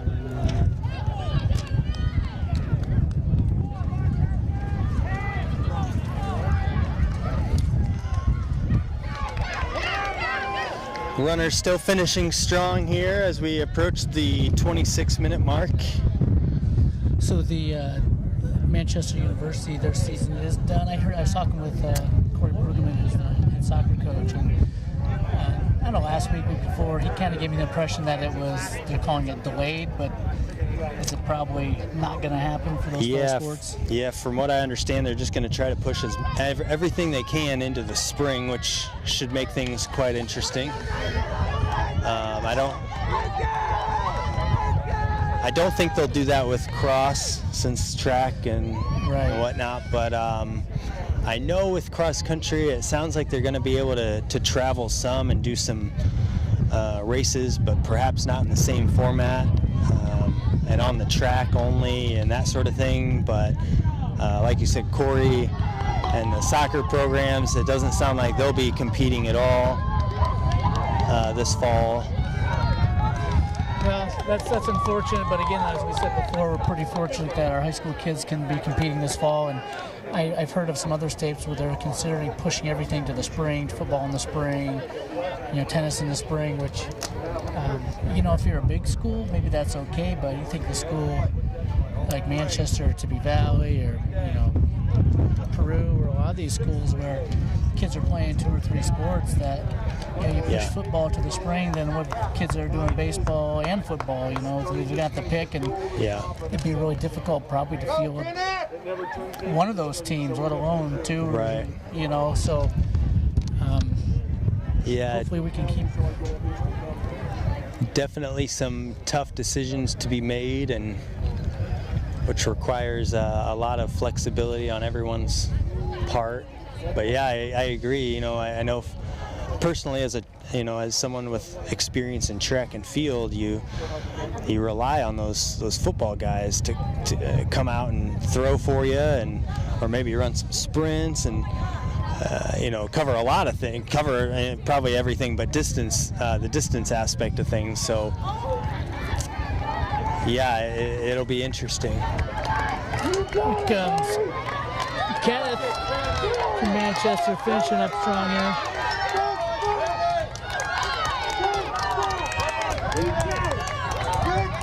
Good job. Good finish for Kenneth.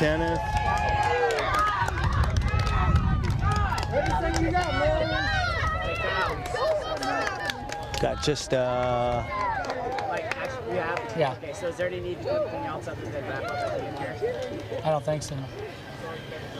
Okay, Kyle, I guess that's our cue to wrap up then, huh? Yeah, we've got maybe 1 or 2 finishers here, and it's been a pleasure. It's been a lot of fun. It has, I'm looking forward to sectional. Yeah. And so again, thank you for our sponsors, Three Rivers Running Club, the Graphic Brand, and Manchester Family Chiropractic, and all of our volunteers and coaches and administrators that helped out with everything. So great day today. Kyle, thanks for doing this with me, and we'll see you at sectionals. And, cool. I didn't realize the camera was on us maybe this whole time. Maybe we've been sitting up here with the camera on us. Did you realize that? I did not realize that. Okay, well, we're going to sign off. Something stupid, so. Yeah. Glad I wasn't, spilling coffee all over myself or something. But, yes, so signing off from the 2020 Manchester Invitational. This is Kyle Klein, and hopefully we'll see you all at sectionals, or some of you at sectionals. And all right. Have a great day. See ya.